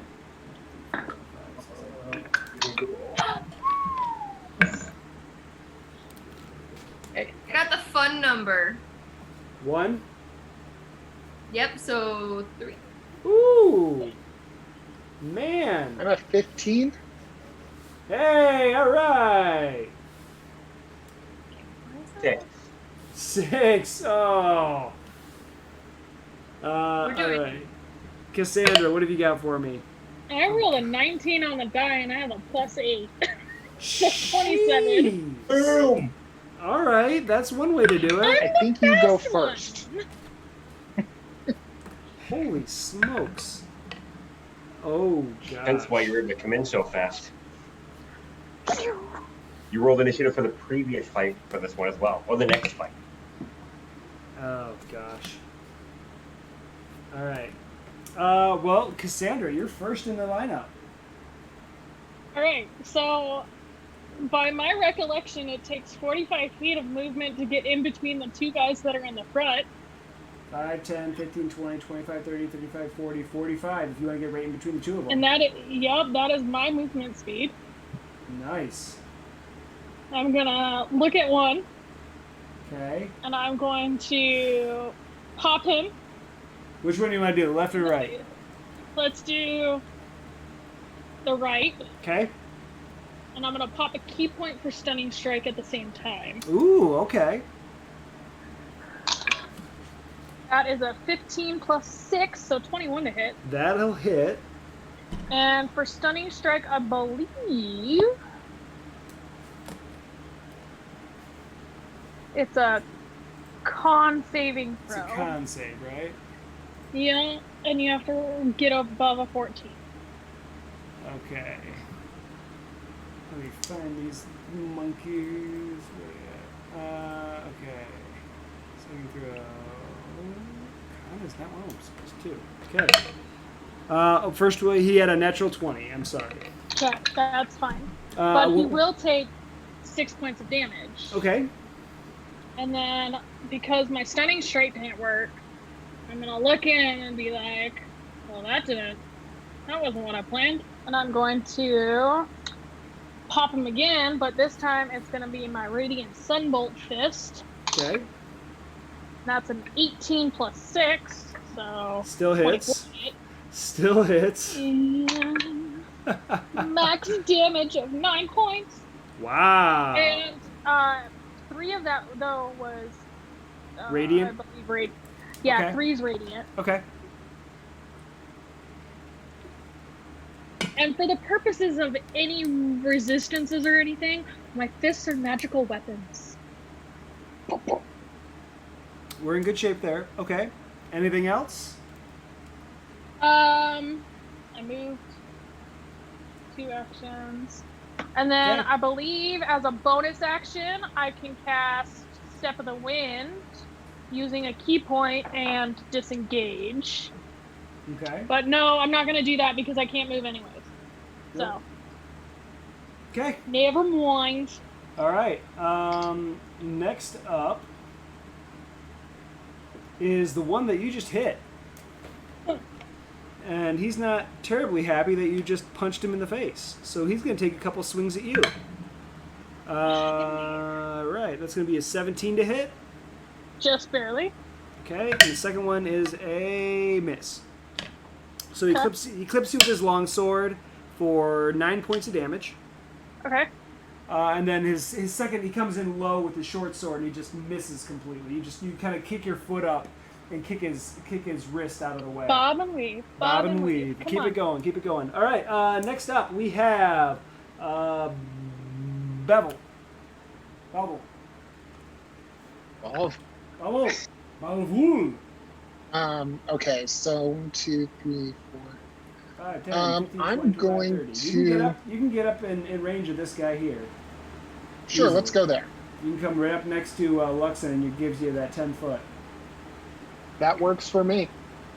So then I'll use my double attack on him. Okay. Let's see. 19 for the first one. That'll hit. Go ahead and roll your other attack. Okay. And that one will be 17. Yep, both hit. Okay. Roll that beautiful beam damage. So that'll be a 6 and a 5, so 11, 21. Jeez, oh Pete's. You know, I ran a polearm guy in a campaign for like 5 years, and I forgot how much of a splatterhouse they are. They just go in and they just. Oh, it's not even funny. All right. Is there anything else you'd like to do? Is he out? No, he's still standing. He's okay. a big, beefy guy, and he's just angry that you're poking him with your long stick. Okay. I may as well use my Polearm Master bonus attack. So I Ooh. can. That's just a. Another attack. Yeah. Take an attack action. Making you same. Okay. Yeah. So it's just a bonus. I guess attack. it's just another attack. Sure. Yeah. So that'll hit. Okay. At 27, and then that's just 4. Yeah, that's another 9. Jeez, oh Pete's. Now, Cassandra, basically what you just heard happen was Balva walked up, and as you're punching this guy, he walks up and just starts cutting into this other one, saying, "Anything you can do, I can do better. I can do better." And just chops this guy down. Next up is the other guy that just got kind of smacked around. So he's going to come right down at you, and make a couple attacks. 14 and 20. Dirty 20. I guess in the 14 misses. Great, Balvel? Yeah. Okay. Yeah, the 14 misses. So the short sword hits for 4 points of damage. No, 5 points of damage. I'm sorry. Okay. All right. That's his round.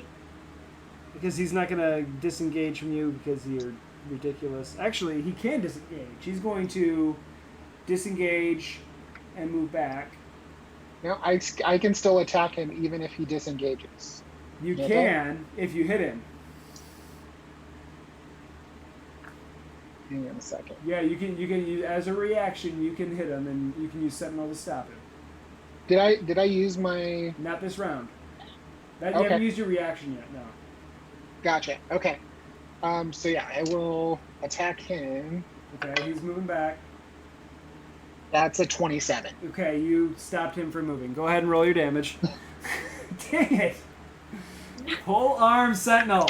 Ah! 15. 15 just 15 hits. damage. Oh, 15 damage. It was No, 27. that's 15 damage. God. That's I'm just ridiculous. imagining my favorite part of martial arts competitions is when they do the halberd. Oh my gosh. Okay, just so everyone knows, if we're gonna have any other type of raid coming, we're not gonna be able to take a break. So you may have to step out because they're gonna jump in, and then we're just gonna have to keep going. Oh yeah, it's definitely coming. So It's okay. if you've taken it, I got yeah. my noms. I got my noms. All right. Next Well, up, when is my turn? your turn is last. Yeah, because 1, I'll just 2, like 3. You got 3 people ahead of you. okay. Do you mind? I'm just gonna super fast. Go ahead. No, go ahead. You're fine. It is Astrid's turn next. All right, 10, 15, 20, 20. She hears the commotion. 20, 30. She can't see them quite yet. She can see Luxon. But that's about it. She's gonna use. She can see Luxon. She can see that the Luxon's back is on fire. So she's going to throw out a Cure Wounds real quick on her. And then I should be able to actually heal her up because I can just jump in here. I think she's got to be closer to use Cure Wounds, though, doesn't she? Yeah, they are. Oh, that's a touch thing. You're right. Okay, then she'll use Healing Word. You're Here's absolutely right. our worm fam raiding us. Oh my goodness, Worm Raid! Hey guys! Hey everybody! Hey everybody, welcome back. Yeah, this is WYRMROOST. This is the Wormwood Gaming Community D&D game. We've got 4 new players this year, or this round. We've got Mr. Josh Savage hanging out with us playing, and he's having a great time. So thanks so much for joining us. We're in the middle of combat, trying to take down a couple of baddies that have destroyed our fort. So we're gonna keep going and doing that. They have one guest player hanging out with them and keeping them safe, and that's Astrid. She's going to go ahead and use Healing Word on one of our players, Miss Librarian Liz, and give her 9 points of health back. Oh, good. I was not doing well. So actually, I think I can do this for you. There you go. Boom, you got 9 points of health back. Okay, that's her turn. Next up is Next up, we have the guy with the cloak in the back. He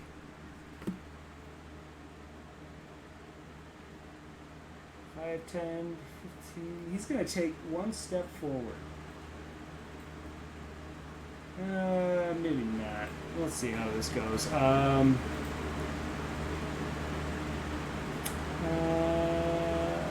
Oh no! Oh yeah, he's fine. He's fine where he is. Okay, he's gonna just sit there, and he's gonna launch off a cone of cold, and he's gonna catch our monk. He's gonna catch our rogue, and he's gonna catch our paladin all in one blast. What kind of save is it? This is a con save. That is not going to go well. DC 14. 22. So you save. I rolled a 17 and I have a +2. But So yeah, you're fine. You saved. So 8. So, Belleville, you take 14 points of damage. Allie, or Cassandra, did you save? Yes. 14 points of damage. Luxon, Nope. 28 points of damage. Yay! I'm gonna go put that down to 2 now. Queg, All right.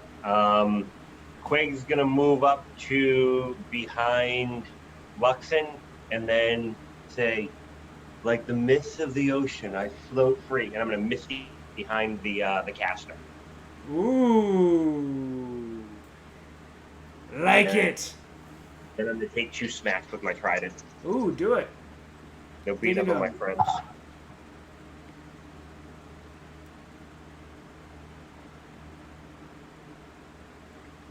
Give me a couple of swings, buddy. Let me know what you roll. 19 and 14. First one hits. Second one misses. Okay. That is gonna be 12.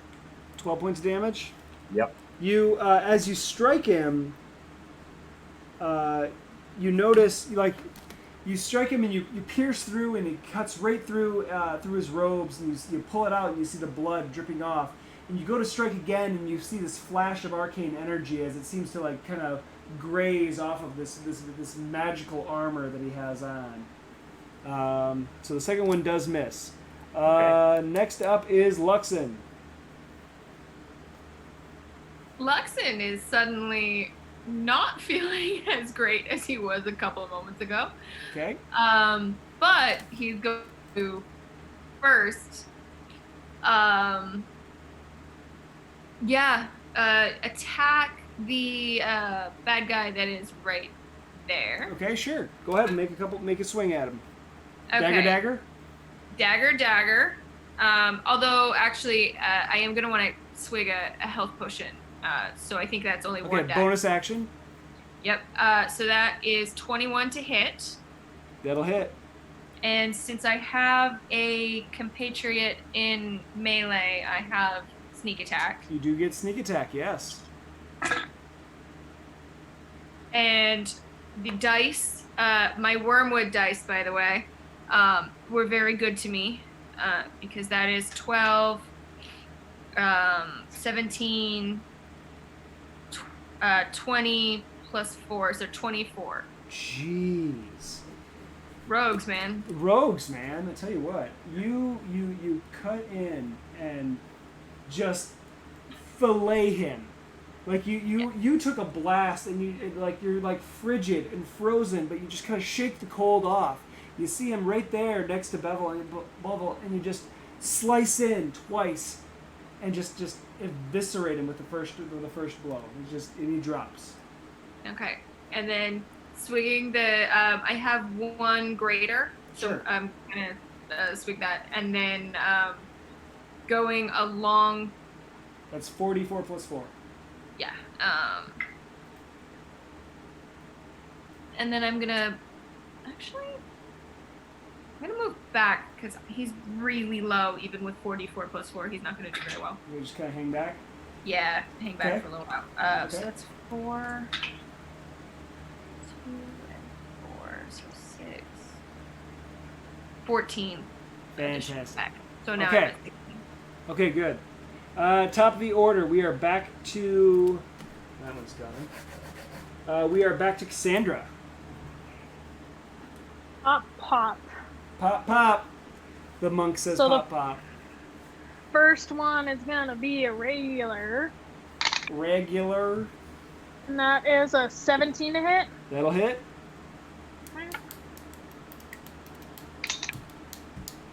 That's only 4 points of damage. Okay. My second attack is Dirty 20. This That'll one's hit. the Radiant Sunbolt. Cool. That's going to be 8 points of damage. I'm going Hmm. to pop a key point and do Flurry of Blows and hit 2 more times. Jeez. This guy's trying to block these. And That's it's just a 25 to hit. For That's everyone only watching, 4 points of damage. another 4, okay. And that one is 14 to hit. That misses. He Okay. finally, it's like to the body, to the body, to the head, to the body, and then you come back and you go to hit him again, and finally he just reaches up and catches your fist. And the anger and seething. Top Oh, another key Luxor, point. thanks so much for the biddies. Another key point and patient defense. Okay. Yeah, you just walloped into him. For everybody watching, when you play in the WYRMROOST in the Wormwood gaming community TTRPG game, you get to start at 8th level. So you get to do a lot of fun stuff right off the bat while we're playing. So give me a call. It's a good time. Everyone, thanks so much for being here. We really appreciate it. Coming up next is the guy that you just pounded on, and he's not real happy with you. So patient defense, he has disadvantage on both attacks. Okay, so that's going to be a miss then. And the second attack is going to be still a 17. Okay, he hits. For the second one hits, all right, that is Yep. for 7 points of damage. 7. 7, yes. Coming up next is Bovel. I'm gonna move up to the guy in the guy in the back who's casting spells on us. Okay. Yeah. He needs All to right, get guys, hit. I got this. I got this. Hold on, what's going on? There we go.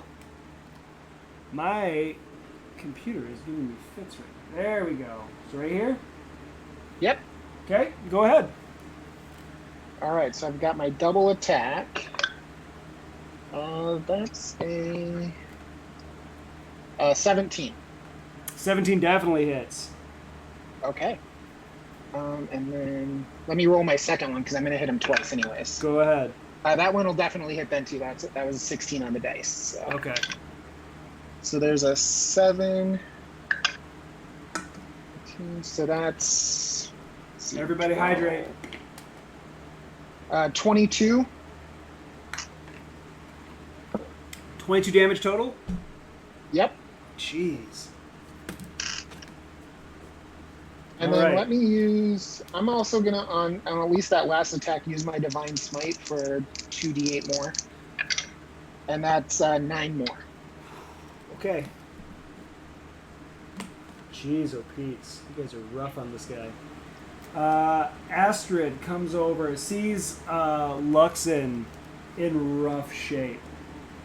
And she's going to do a Cure Wounds at 2nd level. Astrid is my favorite. Yeah.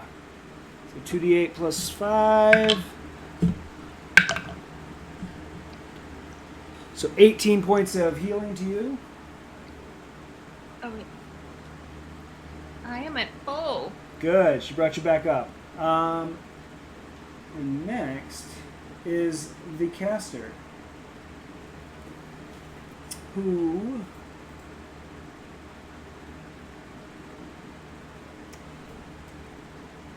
you see him, like, after taking the blows to the back and then the slashes at the front, grimaces, wraps his hand around the top of his head, pulls down, he disappears, and comes back at the south end of the room, and then you see him launch off another fireball. This one's going to be located right about here. So unfortunately, he's actually going to hit his own guy. But I don't think he cares so much because he's going to hit everyone but Queg. What's the save on Fireball? His DC is 14. And what is it? A con or a dex? Dex. Dex. So what? Dex. Right? Aw. Come evasion going on this. I don't take any damage. Fantastic. What number do I 18. have to get? Hey, Opera Geek! Thanks so much for the raid, Kelly. Love you, honey. Got a natural You're 20. awesome. Okay, so yeah, You're I take 0 damage. Jeez, oh Pete. Evasion. I don't have evasion yet.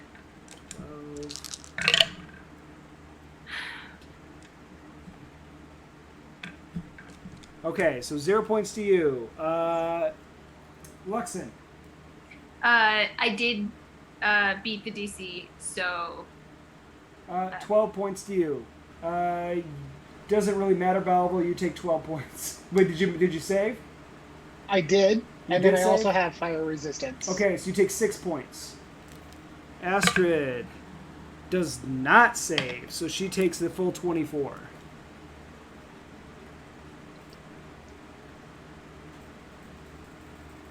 Alright, that is his turn.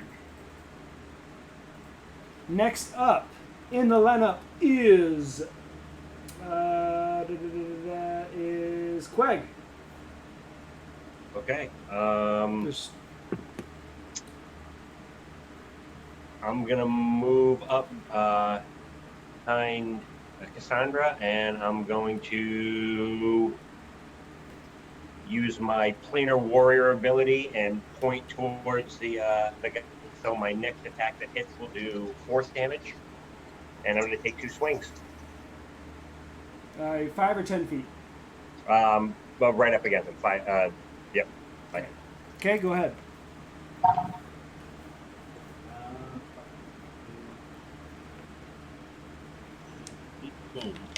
18 to hit. That will hit. All right, I'm going to start with the natural 20, Jeez. which will be 2d8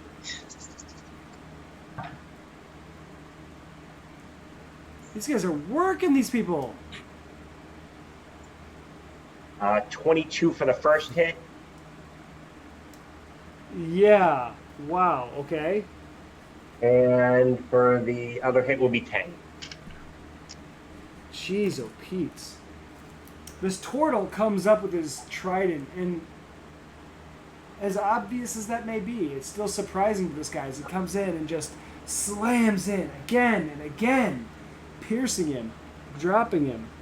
He's still standing. He's in rough shape, but he's still standing. Last up is Luxon.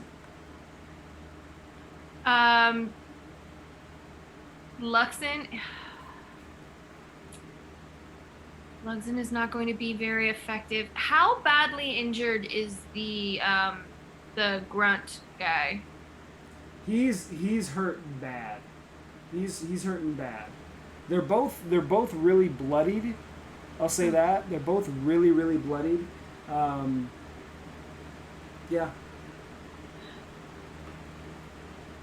This probably isn't going to work, but I'm going to try it anyway. Considering that I have the Cloak of Displacement, Sure. can I strafe a little bit to come in and really surprise him so that he, like, thinks that I'm coming from this angle, but I'm actually coming from... Who are you going after? I'm going after the magic user, the Magic one user. that's south. I think... I would say no, because he sees this shimmering illusion of like this this shape coming at him. So he's preparing for that, whatever that is. Like he's not necessarily sure where it's coming from or whatever, but he knows it's coming at him. Okay, yeah. So then I'm just going to, dagger, and then disengage. Okay, go ahead and make your attacks. No wormwood for the trolls. So the first one is a 19 on the die. Hits. And the second one is 9 plus 7, so 16. Hits. Okay. Sweet.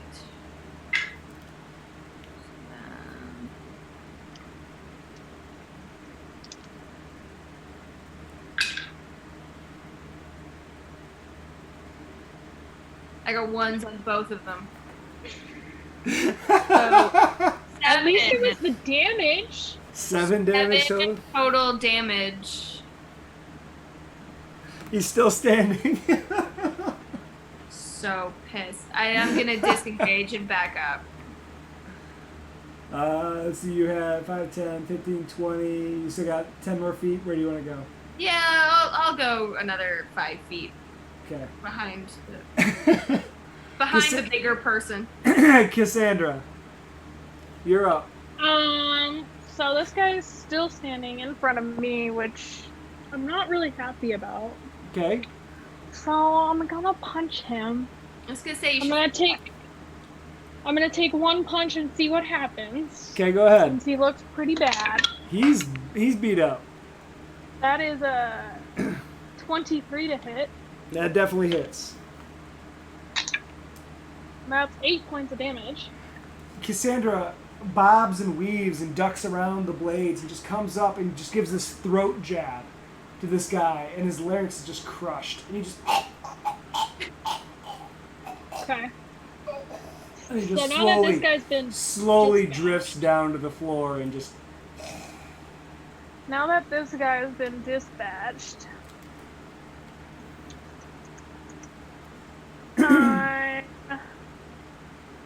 gonna use my 45 feet of movement, and I'm gonna move directly behind the caster.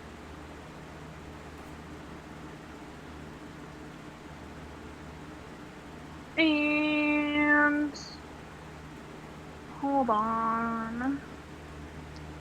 Get it. Get it, Cass. Do it. Do it.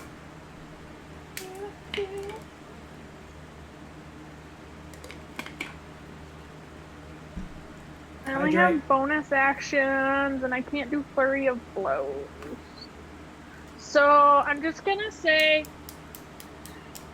hey, asshole, you missed me. And I'm gonna end my turn. Well, no, I'll use a key point and do patient defense. Okay. Because I can do that. At least. Hey, asshole, you missed me. All right, it's Astrid's turn now. And she comes up. She's tired of this. She comes up and just takes a swing at him, saying, "Where is it?" Got that advantage, yo. Good thing, because the second one gave her a nat 20. And I rolled a 1 on the damage die.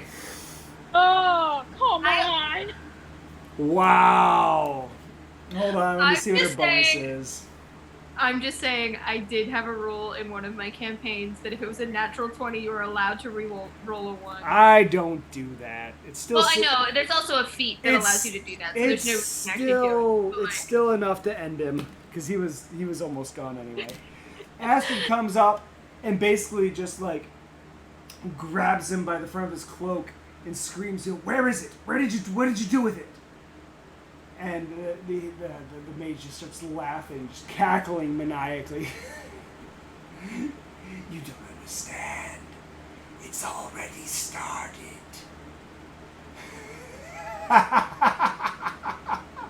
And she just smacks him in the face with her mace, and he drops.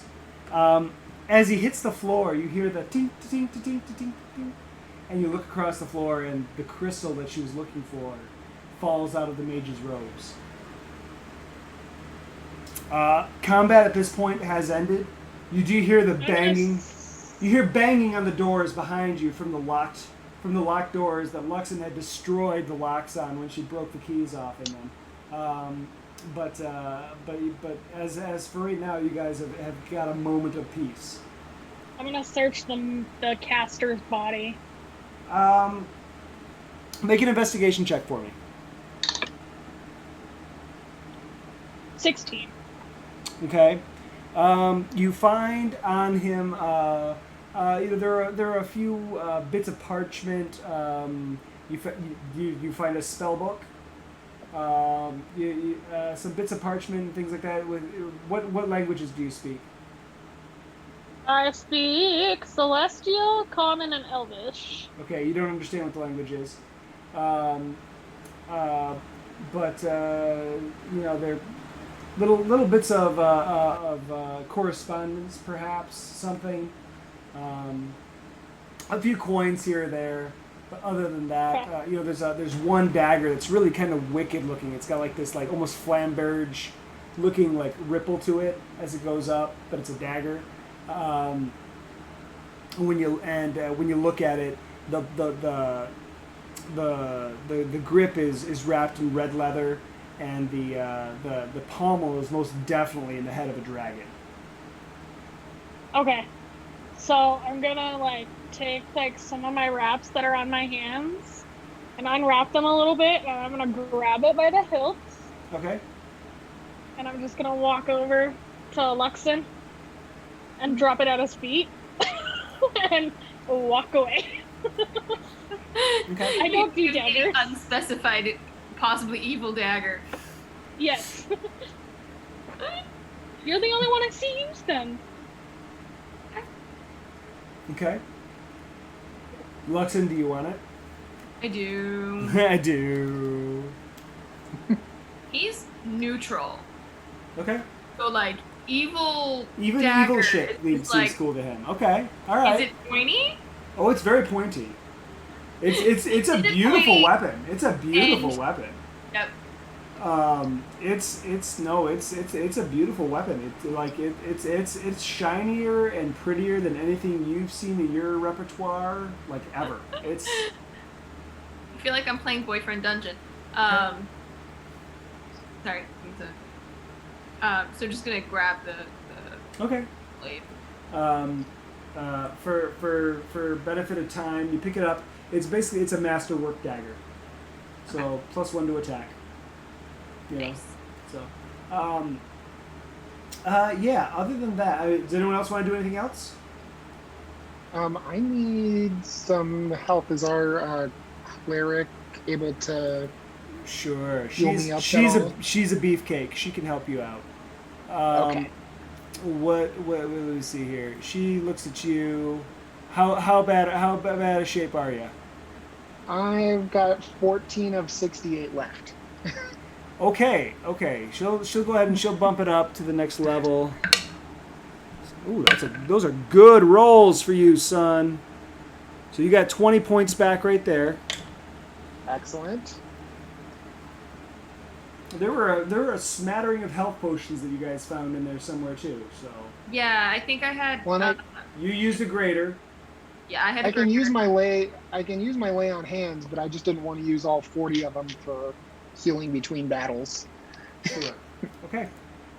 Astrid reaches down and grabs the crystal and like holds it to her like in this like covetous motion. It's like this is so important to her that she can't even explain. She takes it. She looks at it. Takes this deep sigh, this breath of like, oh, thank goodness, and puts it into her pouch. We have to go now. Through that door, there's a stairwell. It leads down to the passage that leads to the town. We take that, we should be okay. We should be able to get ahead of them. Okay? And you just hear Cass say, the sun is warm, the wind is wild, the grass is green along the shores. Here, no bull can hide. And she's like, les vamos! Sure. Vamos!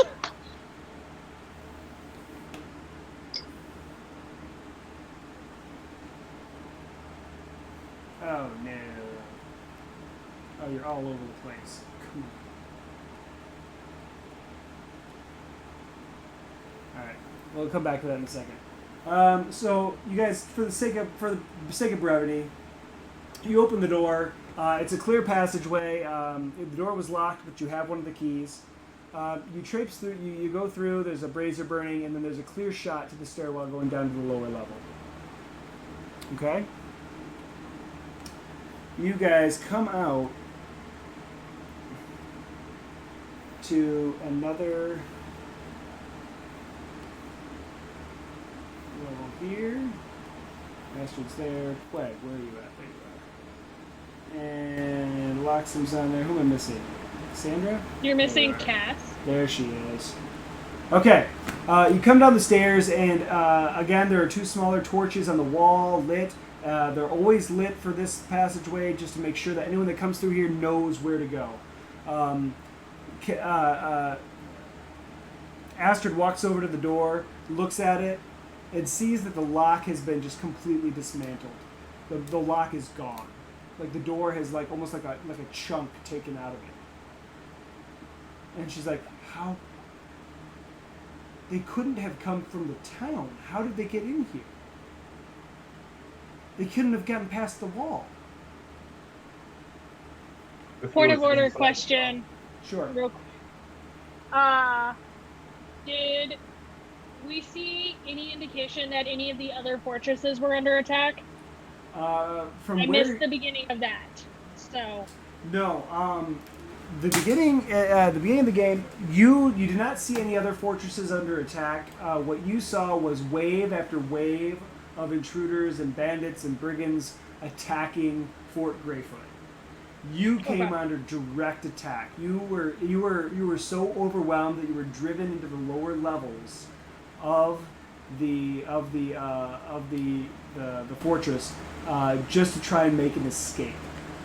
Okay. Your job at this point is to try and escape and get back to the high royalty and let them know we have been infiltrated. We need to tighten security. We need to make sure that everything is back where it needs to be. Okay, understood. You didn't even have the opportunity to see any of the other beacons in your region. They were all like you were hit so hard and so fast and driven underground. Okay. All right. Astrid is going to just kick the door open and start going. 10, 15, 20, 25, 30. Who's following? Who's doing what? I'll follow. Quag is right behind. Give me a marching order. I'll be in the middle. Okay. Yep. And then I'll be right after her. I guess I'm in the back. Well, if anyone comes from You're the behind, big one. You're the big one. She comes around this corner and she sees a shadow kind of lurking. Not really sure what it is, but she sees a shadow kind of across the floor. Quag, you're about the only other person at this point that would be able to make any kind of a perception check. So if you want to do that for me. Yep. That is a 23. 23. You see a very slow-moving humanoid form. And it's not even taking steps. It's just kind of shuffling. And it's just kind of like grazing across the floor, and then it just stops. And it stands there. And you don't hear anything else. You hear a little bit of creaking, maybe of armor, a little bit like chainmail rattling, that kind of thing. I'll look back at the group and somebody slow over there. Astrid, I'm gonna make a roll. Okay. She turns around. She looks at Quag. She reaches in her pocket, and she shoves the crystal in your hands. What am I doing with this? You give that to King Levenheit and King Levenheit alone. Do you understand? Does he have to be alone when it happens? Give it to Cassandra. Give it to Cassandra. I'll turn around and hand it to Cassandra. She looks at Cassandra and says, give it to King Levenheit and King Levenheit alone. She pushes you back. Like, she pushes you with a force that you didn't think she had, and shoves you and Cassandra and Belville back up against the wall. Like, you all get shoved back 5 feet, and then she tears ass. 5, 10, 15, 20, 25, 30. And then you just see a flash of light.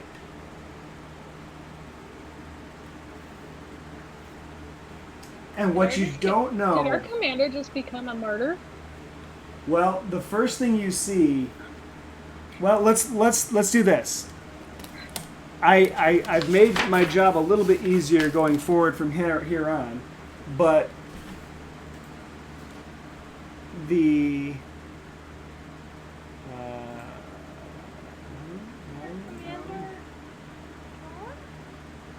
think she's gone. She's not... Cassandra, like, stuffs the crystal somewhere on her body, but people don't know where.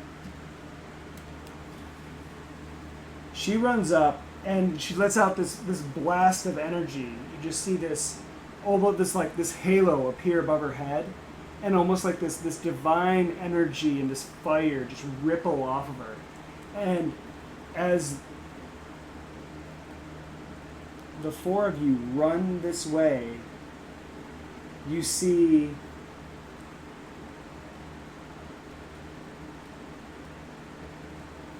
those 5 figures just turn to ash.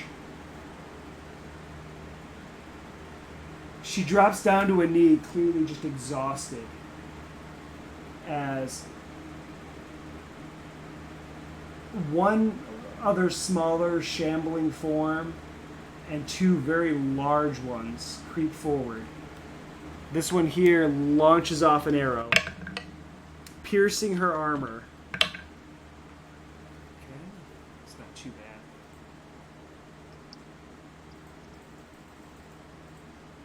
bad. Okay. As you see them, it's pretty dark down here. There's a torchlight down here, and you see some off in the distance. But looking forward, you see a giant hole in the wall of the cavern, of the passageway, and it looks as if they've been burrowing their way in.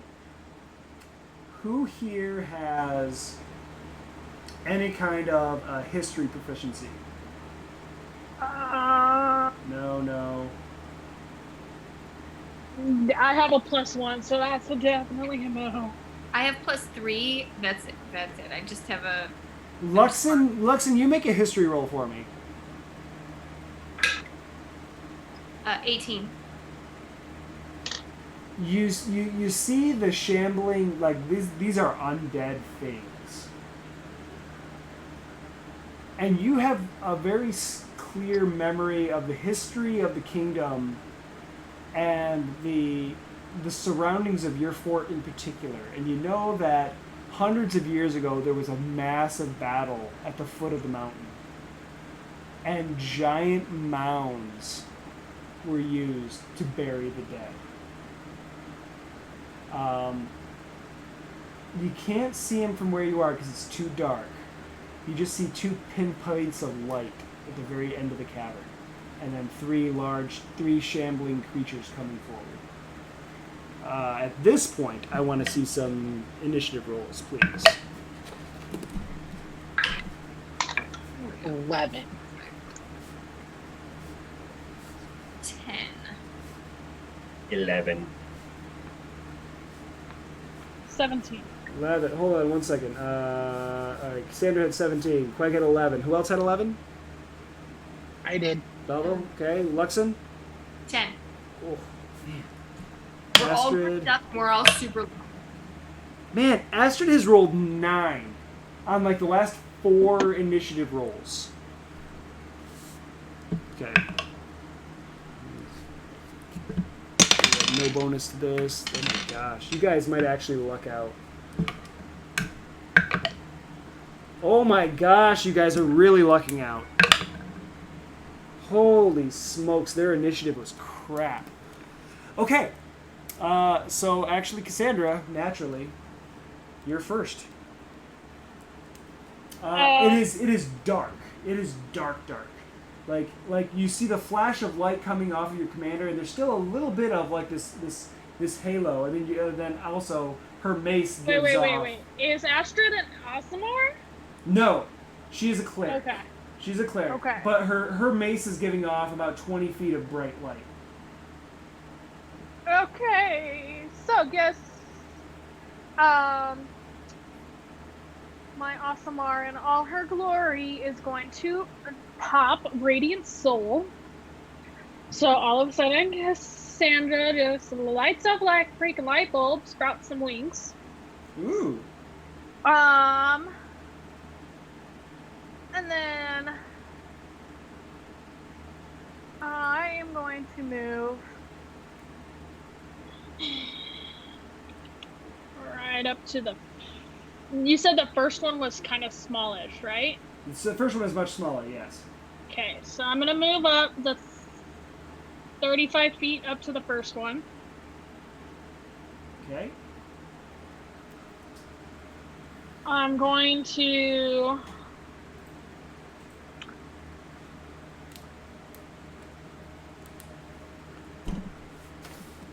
Okay, so I'm going to pop my one. I'm just going to use one fist. So it's also going to be the Radiant Sunbolt fist. Ooh, okay. That is 19 to hit. That'll definitely hit. That is 6 points of magical bludgeoning. Oh. And 11 points of radiance. Cassandra, like, it's almost like she's flying. She does this triple jump, going down the hallway, jumps up and comes down with this glowing fist and just shatters the skull of the skeleton as it explodes, sending shards of bone left and right clattering against the walls. That's just not even fair. The guy didn't. He only got one attack. You immediately know the candlelight is fire. The meal was cooked a long time ago. Oh, man. Fantastic. I want to say hello to Geeks Like Us. Thank you so much for joining us, guys. I love it. Love that you're here. Love that you could stop in. Yeah, we got Savage hanging out with us today. Whee! Fun. All right. Next up is going to be Quag.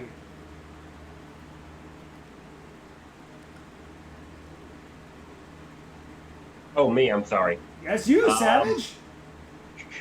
I am going to use a bonus action to cast Zephyr Strike.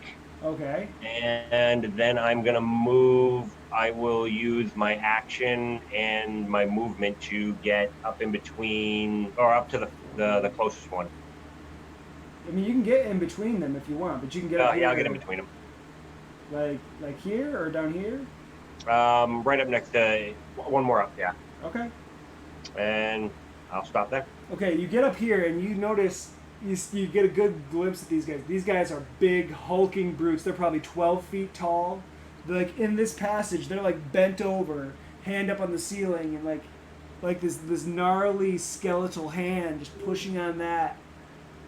And then just like the hair that's still attached to the skeleton drooping down and is just like carrying this long like tree branch of a club. I may have made a mistake. Next up is Belvo. Let's see. Okay, let me move as far up as I can. I've got 30 feet. 30 is right there. You can use your action to get And then- closer and... Yeah, I don't have anything that's going to get me any closer, so I can't do You can use normal your attack, but I action to can. sprint. You can use your action to sprint, but you'll lose any attacks for the round. No, I don't think that'll help me out too much. I will instead use my bonus action to cast Spiritual Weapon. Oh, okay. Then this is what I'm gonna do. I'm gonna duplicate you. Oh, this is gonna be some real quick stuff. And then I'm going to control you. Let's change it. What color do you want it to be? I don't know what's left. Doesn't matter. Just make it like a gray color. A gray color? Okay, we'll just take the Yeah, saturation out of it. it doesn't need to be fancy. Let's just do that. Okay, where do you want it? It can be within 30 feet of you, I believe. It was 30 or 60? Yeah, well, 60. Says it's Yeah. got range of 60. Yeah. So put it on the guy that's straight ahead of me. Put it behind him. Okay. And then I cast it, but does it get to attack this turn as well? I think you get to, yes, you get one attack with it on the round you cast. Okay. So I'll do that. Go ahead. And that gets 15. That hits. Okay, so 1d8. Yeah, 1. So 3 damage. Okay. And I think that's all I've got for right now. Okay. Next up is... Luxon. I'm trying to count to make sure. Can I get up to be in melee with the guy on the right of... That's 40 feet to get to him. Yeah. You can bonus action dash. I know, I was trying to decide whether it was worth it, and I think it is, because I can get sneak attack. So in general, let's lay some smack and make sure that we can... Do you want to be down in front of him or behind him? Behind, because I'd actually rather be in... Yeah, that's good. Yeah, if you're here, I mean, you have the sneak attack, but then you'd also get advantage because he's Oh, flanking? flanking, yeah. Because your turtle friend moved all the way up. So 14 plus, so 21. Yeah, that'll hit.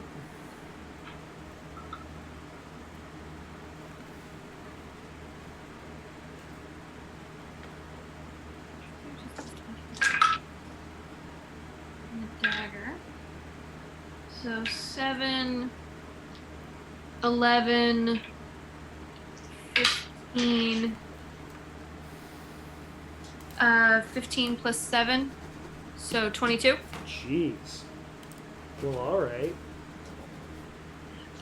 It's 4d6, and even though I rolled a 1, the other ones, I rolled 2 1s, but Okay. it all worked. Sure.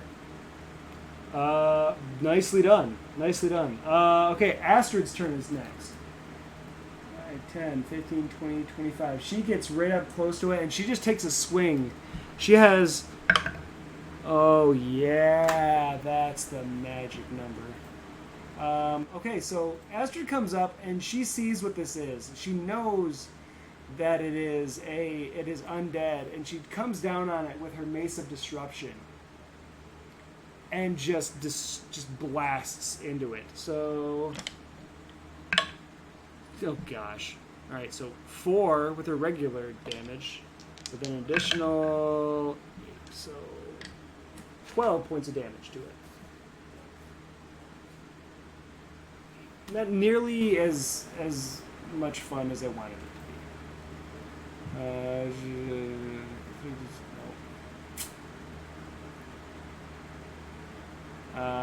Okay, it needs to make a wisdom saving throw. And it actually does. Holy crap. I can't believe that it actually beat the DC. Okay, so it's not afraid of her. Alright, next up is you see coming into the light. He's wearing robes that are just black. Black robes, a very high collar that comes up, and it's almost like a jagged ornamentation to it as it folds around and comes almost to a point at the back of his head. Hanging from his neck, you see this long amulet that just glints in the light. His robes are all, well, the sleeves are long and black, and when he lifts them up, it's like there's 2 sleeves to it. There's one that comes all the way down to the wrist, and they meet with like a golden cuff, and another one that hangs lower before it gets there and droops down. He reaches his hand up, points out one finger with this, and then you see this sickly green beam of light point out and hit Astrid. She does save. But that is not good. Okay.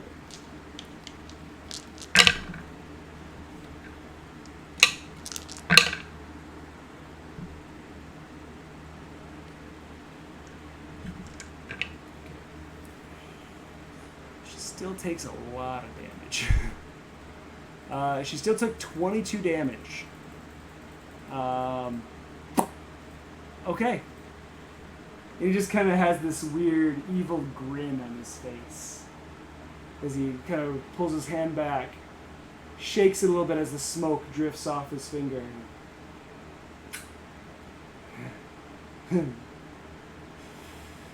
Oh, you will be an excellent addition. Next is the giant skeleton just right behind our turtle friend. He's going to step forward and he's going to take a swing at you. He's got advantage.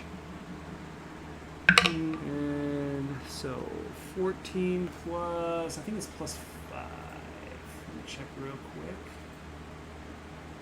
Oh, plus 6. So 20 to hit. Oh, yeah. Okay. Just want to make sure. Yep. All right. For 14 points of damage. Okay.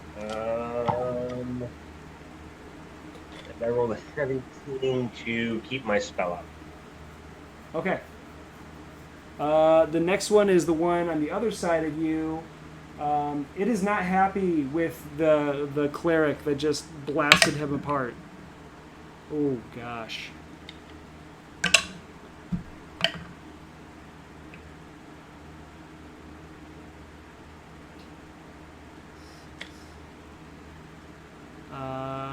Plus 4, it's 23. He comes down, he rolled a natural 20 against Astrid for 23 points of damage, and Astrid is once again unconscious. Next, Cassandra.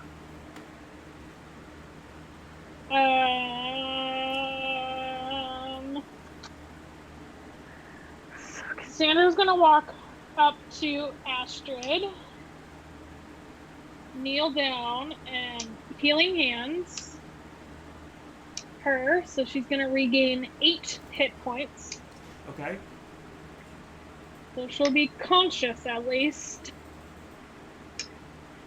And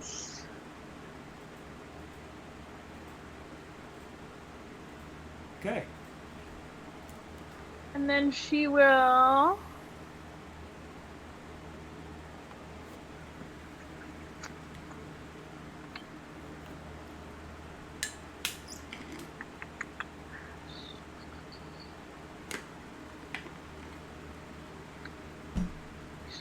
pop a key point and do patient defense.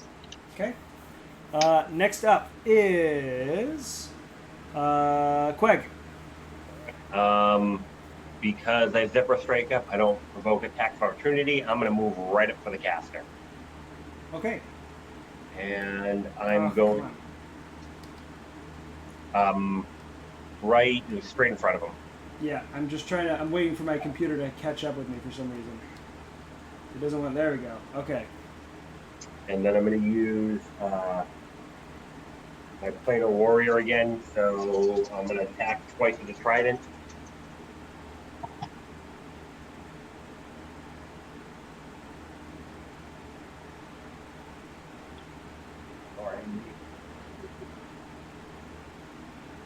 What were they? A 21 and a 19. Those both hit. All right.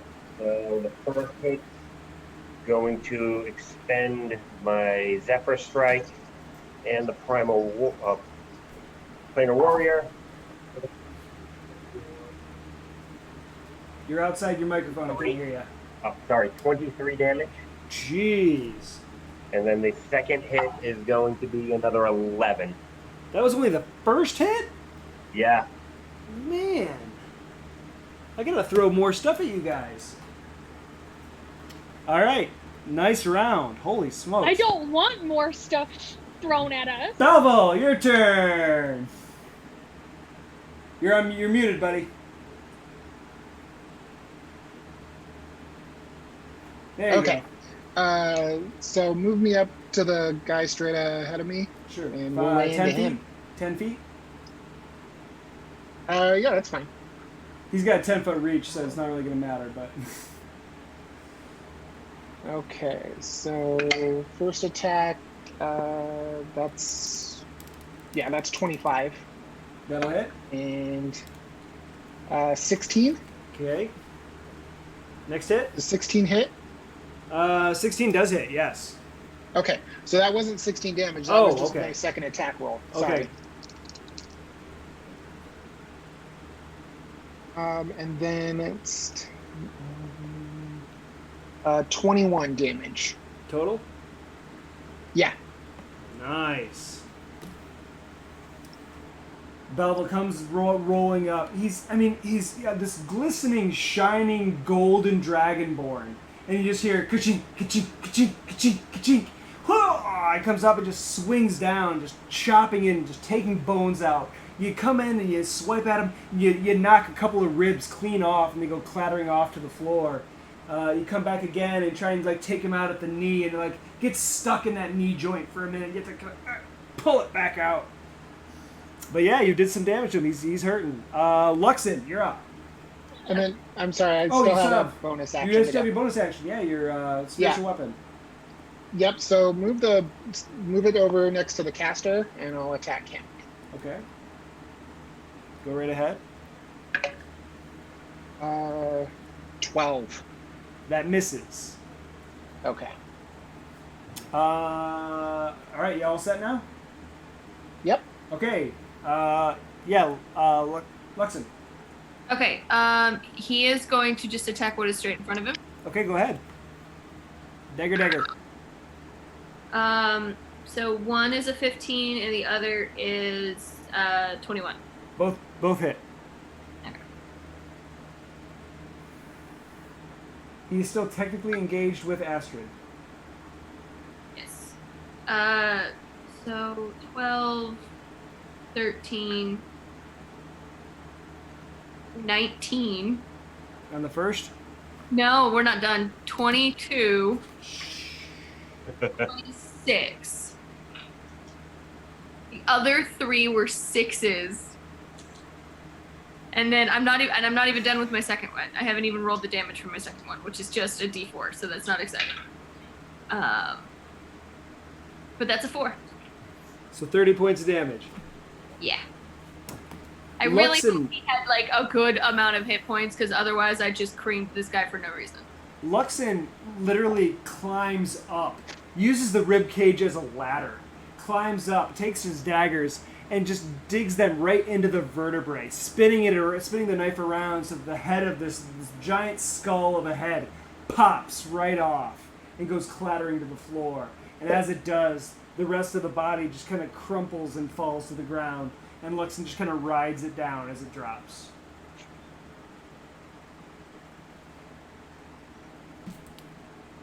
Your head above the rest.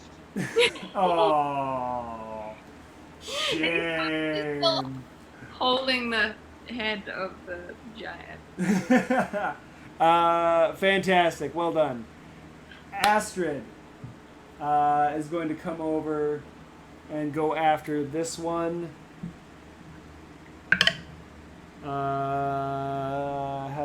Does not have advantage. That still hits, because that's is not. Gosh. She keeps rolling ones for the initial attack. Oh my gosh. So it's 4 plus another 10 points of damage.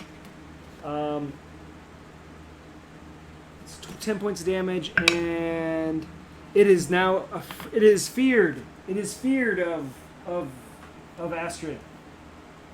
The glowing mace comes up and just cracks at him. It lets out this gutter, this like clacking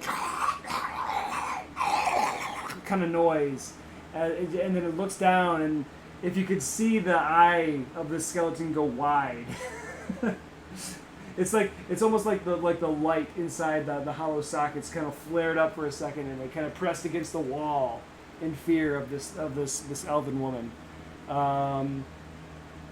Okay, it is its turn. It is going to just lash out with a wild swing attack, and it is going to attack. It's going to hit somebody. Let's see. Can I use my sentinel attack on that? It's just his regular attack. He's not moving. You can use it Right, to but it's get the within. disadvantage. Oh, he's not within 5 feet of me. No, Never he's mind. 10 feet away. He's within 5 feet of the other one. Okay, so he's going after Cassandra. And it's going to be a 24 to hit. Cassandra? Did she freeze? You have patient defense up, don't you? I do. Then hold on one second. That's gonna miss. Never mind. He just this wild flailing arm comes down, swinging this tree branch, swings at you, and it's just like straight Neo out of the Matrix, just bend back, and then come back up, ready to go again. Shine bright like a diamond. Yeah. All right. Now.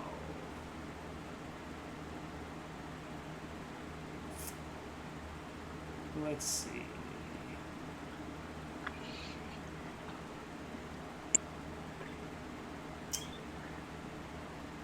Yeah, he's got one more of those. The caster is still very much afraid of, is now looking forward to fighting with Astrid. So he's gonna let out another blight spell. I'm gonna use the phone because it's just too many. It's too many dice.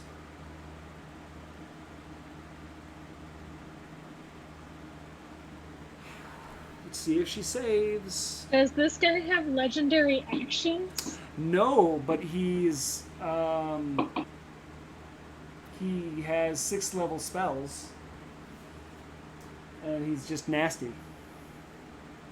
This is just his turn. Oh, but he already went once. Yeah, this Right? is the second round of combat. I didn't have a second round of fighting. You didn't have your second round? Yeah, you No, did. I didn't. No, yes, you did. Attack. Because you're the top of the round every time. You healed. You healed the first time. You healed Okay. Astrid. You healed Astrid the first time, then you came up, and then you attacked. Okay, yeah. Sorry. Yeah. Love it. You're the top of that order. I'm out of it. 15. 15. Hold on, I gotta check one thing. I just want to make sure I know what it's a con save. Okay. She did not save. Wow, that's a lot of damage.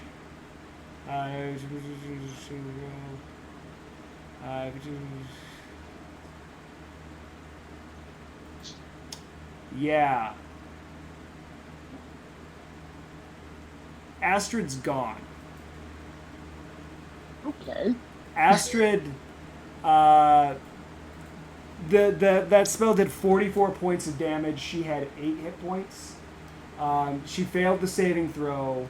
She simply withers and just drops, and you just hear her armor clank on the floor as her body, her physicality is turned to just dust.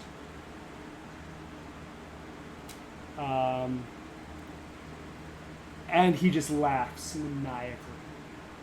He just takes so much pure joy from the fact that the commander of this post is no more.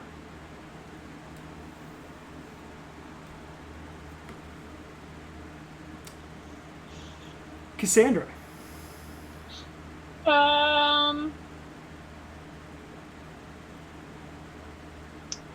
Well, shnikey. That's wow. That's one way to put it, huh? So this big guy is still in front of me. So let's get rid of him. I'll pop him. My Radiant Sunbolts. Okay, go ahead. Take it to him. It was a dirty 20 to hit. Yep. That is 4 points magical bludgeoning, and I'm adding in my Radiant Soul, so 11 points of radiant damage. So 15 total? Yep. Okay. 11 of which is radiant, in case that does anything. Okay. That was your first pop? And then if he's still up, He's still I up. will pop him again. He's not happy, but he's still up. That one's a 17 to hit. Yep. And that one is going to be 8 points of magical bludgeoning. It is brought down to the ground. It's still up. It's like down on one knee. It's using its tree branch to kind of hold itself up. But it's still there. Well, this just won't simply do. Flurry of blows.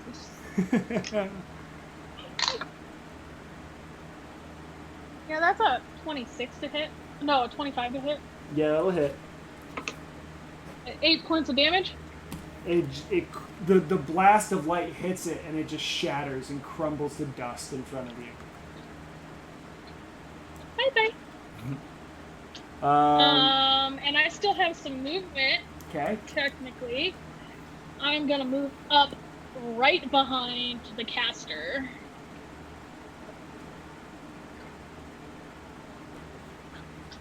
Hang out there. Yep. And that's it. Queg. Right. Just furious what happened to her. You will pay for what you have done to our commander. And I'm gonna make 3 strikes.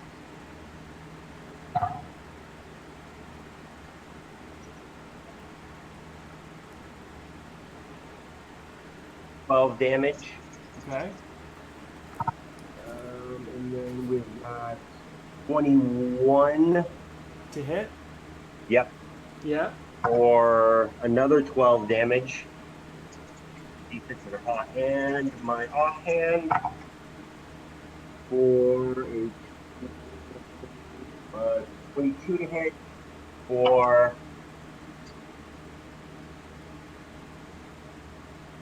7 damage. So that'd be 31 total. This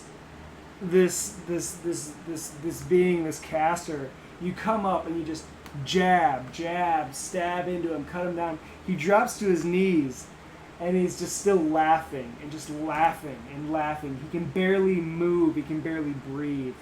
Blood is just pouring out of his wounds and just painting the floor. But he's just laughing.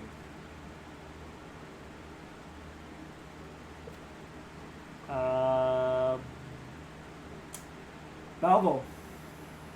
Yeah, so I'm gonna run up so I'm at least yep, right there. And then I'll do my double attack on him. Just roll your 2 attack rolls. Just roll your attacks. Okay. Okay. Let's see. So that'll be 19. 19 hits. How do you want to do this? I just want to chop him right in half. Like, you don't get to vaporize our commander and then laugh about it. So Balvo, like you can almost feel the ground shaking as he stomps and runs forward. He literally gets up close to him, and Quag, you almost feel thrown out of the way as he comes in, pushes you out of the way, comes down, and literally just cleaves the necromancer in 2. And as this last guttural spray of life leaves, you hear the clattering and the cracking and the clawing that was coming up the tunnel behind you suddenly stop.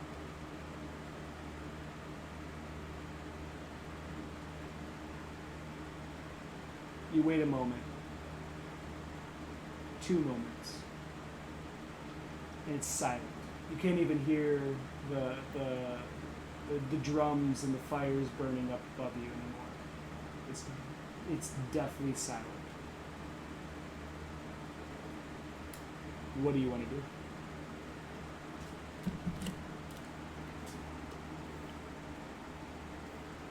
I'm gonna investigate the necromancer's body for anything. What's left of it? The robes are torn asunder. Yeah. The robes are split. The robes are gone. On him, let's see. You find roughly 120 gold in a pouch. You find a couple of small vials. One is like a black liquid, and the other is what looks to be like a healing potion. Nothing really else of note. You see a dagger that is very similar to the one that Luxon has now. It's very ornate. It has the same deep red wrap and dragon pommel. And he roll an investigation for me real quick. What was it? Or did you...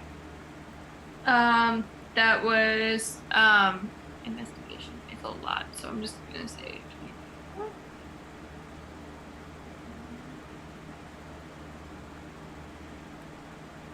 Oh yeah, no, sorry. That is 27. Okay. What languages do you speak? I picked super random ones, so I apologize in advance. It's all right. Abyssal, Common, Draconic, and Thieves' Cant. You, as you pull apart the robe, you see that he also has tattoos running up and down his body. When you look at him, you see that it is writing, but the way that it's drawn and the way that it's marked on his flesh, it almost looks like scales on his body, but they're words, and it's writing. And knowing Draconic like you do, it absolutely speaks of the return of his queen. If you look at his medallion, it definitely has 5 distinct points to it.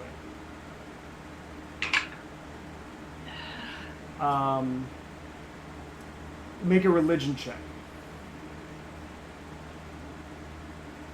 The 10 plus. I think it's just flat intelligence for me. I didn't do anything extra, so that's 13.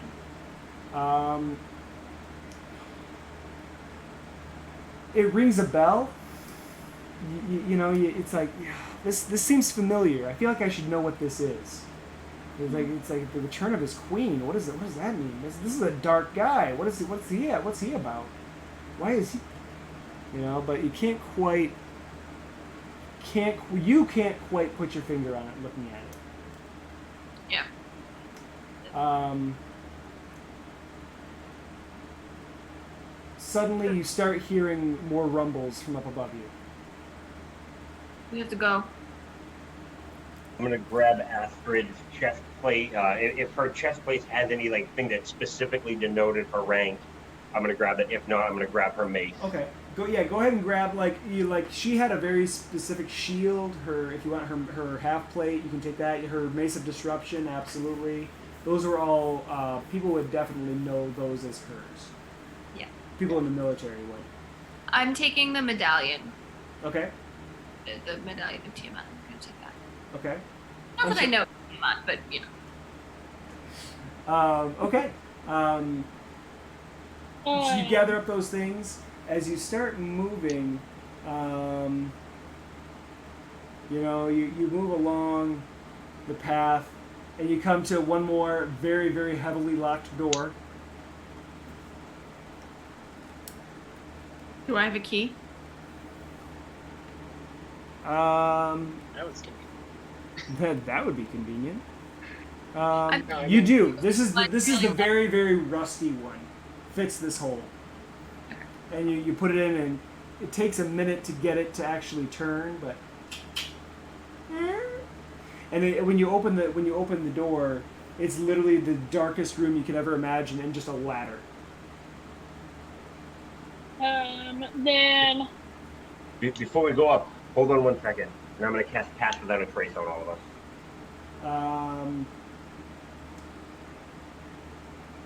What are your intelligence scores going around? I know Queg and Belville aren't the highest, that's fine. Also, 12? yeah. Cassandra's is 12. Or 9. 17. I have a What was- passive investigation of 14 though. Okay. Loxin, you immediately think to yourself, we need to somehow stop them from following us. Like, a simple locked door may not do it. Okay. I don't know what you have or what you can use to try and do anything, but you might want. Once we get up this ladder, Okay. can anyone destroy the tunnel up? I have alchemist fire. I can make a big explosion, but that's it.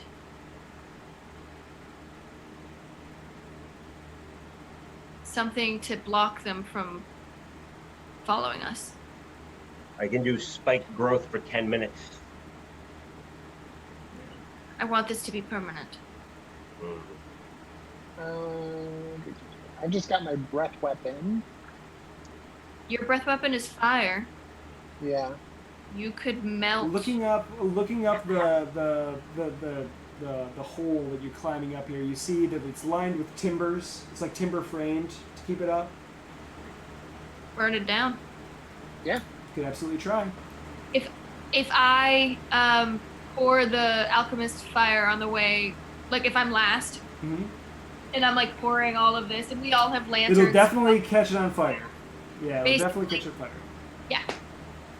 Okay. Yes, you all climb up the ladder. As you get to the top, Queg and Belville and Cass, you walk out and you see you're in the town right out inside the walls, and you're pulling yourself out of like an abandoned well. Queg, as you get to the top, you have to knock off some boards that were covering the well, and you climb your way out, and you can see the town is still standing. It's still here. The people see the fires of the fort, and the people are anxious, and the people are nervous. the people are starting to gather and get into wagons and start moving inland, moving away from the catastrophe. Luxon, you drop the alchemist fire, and you see this gout of flame bursts up the shaft, and it slowly starts to crumble. The beams collapse and allow the earth to once again fill in the hole. And you seemingly have closed off your way of escape. Looking back, you see the wreckage. It's probably a good 2 miles away. You see the fires burning. You see Fort Greyfoot just reduced to ash. But you know you were given a job. You were given a job. You have a direct purpose. You need to get to the Citadel. You have to see King Ramus. How far is the king Weeks. from where we are? Weeks. Weeks? It's a week's travel, yeah. Horses. We need to hide any insignia that says who we are. Hide, not throw away. We'll need it. But we need to be incognito. And then Agreed. You go into town and you can very easily purchase horses and get things moving, but as you're I'll try to speaking, use my rustic hospitality to help us too. you could very easily acquire horses from the local livery. It's no problem. But as you are mounting up and getting ready to go, you see that the wall has finally crumbled. It is open. And now you see torchlights marching towards the town. And there's hundreds of them. There's absolutely hundreds of them. And while your first instinct is to stand and protect the innocent, you yell to them, run, flee, head to the Citadel as fast as you can. And you push on. And that's where we're going to end tonight. Awesome. Nice. That was a good game. Okay, well, Randall, you fun. said King Ramus? King Ramus Levenheit. Okay. Levenheit Okay. is the last name. Ramus is his first Okay. name. Okay. Yes. So unfortunately, a part of the wall has fallen. It was not meant to be to protect it. It was not your job to protect it. Sorry, as far as story goes, I didn't want you to protect it. That's why we went further down instead of. Yeah, it was more important that you guys acquire a certain thing and keep it moving. Everyone that stuck around and hung out with us all night, hey, thank you so much. This is a ton of fun for me to do, and it's awesome that I get to hang out with members of the Wormwood community and hang out with you guys. Wormwood Gaming, I saw you coming in. Geeks Like Us, I saw you coming in. You guys are all awesome. Thank you so much. I appreciate all the raids from the Opera Geek, from Eric, otherwise known as the League of Whimsy, and my Whimsies, yeah. Thank you guys so much. This is amazing. It was a great opportunity to get to hang out with you all. I hope you guys enjoyed watching. It's a fun little way to tell a story and to get people engaged. I love doing it. It's a lot of fun. Thank you all so much. Everyone, go down the list real quick. Do you guys want to tell people where they can find you online? Do we have Twitter handles we want to throw out? Belleville? Travis? Sure. So pretty much everywhere. I'm at Odin Mercer on pretty much everything, Twitch, Twitter, and on Discord. So yeah, you can find me there. All right. Let's go to Librarian Liz. Well, you already got there. I ruined it. Yeah, that's okay. I'm Liz. I am a librarian, so it should be no surprise that you can find me on the internet everywhere at Librarian Liz. I do stream poetry and art talks, and also games on the weekend now. It's strange. And I mod like lots of places. Awesome. Fantastic. All right, Alley Cat 6. Hey guys, I'm Allie. I'm at AllieCT6. I don't do any streaming yet, but I'll tell you what, as soon as Assassin's Creed drops, I'll be streaming. I need to have me some of my Vikings. Fantastic. But Hey. you can find me on Twitter. You can find me on Instagram. I pop in on the Wormwood streams every now and then. Very cool. Liz's stream every now and then. I'm all over the place. Nice. It's you every time you come back. Savage. So. I'm Savage Jam on most things, and you can also find me at charisma20.com for some Yeah. D&D themed soaps. So Absolutely. So good, y'all. It's so good.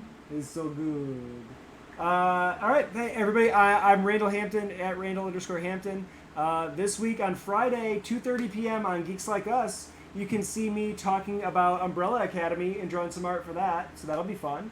And on Sunday, I'm going to be on Wormwood Gaming's streaming channel on Twitch, continuing the art that I started a couple weeks ago of basically all the employees and the people that are on Worm Life as D&D characters. So that's going to be a lot of fun. So come and hang out. That's going to be 7 o'clock on Sunday night. So come and hang out with me there. This has been Worm Roost, episode 2. Everyone, thank you so much for joining us. Take care of yourself. Be healthy. Be safe. Watch out for one another and always be kind. We love you guys. Thanks so much. Have a great evening. Bye-bye.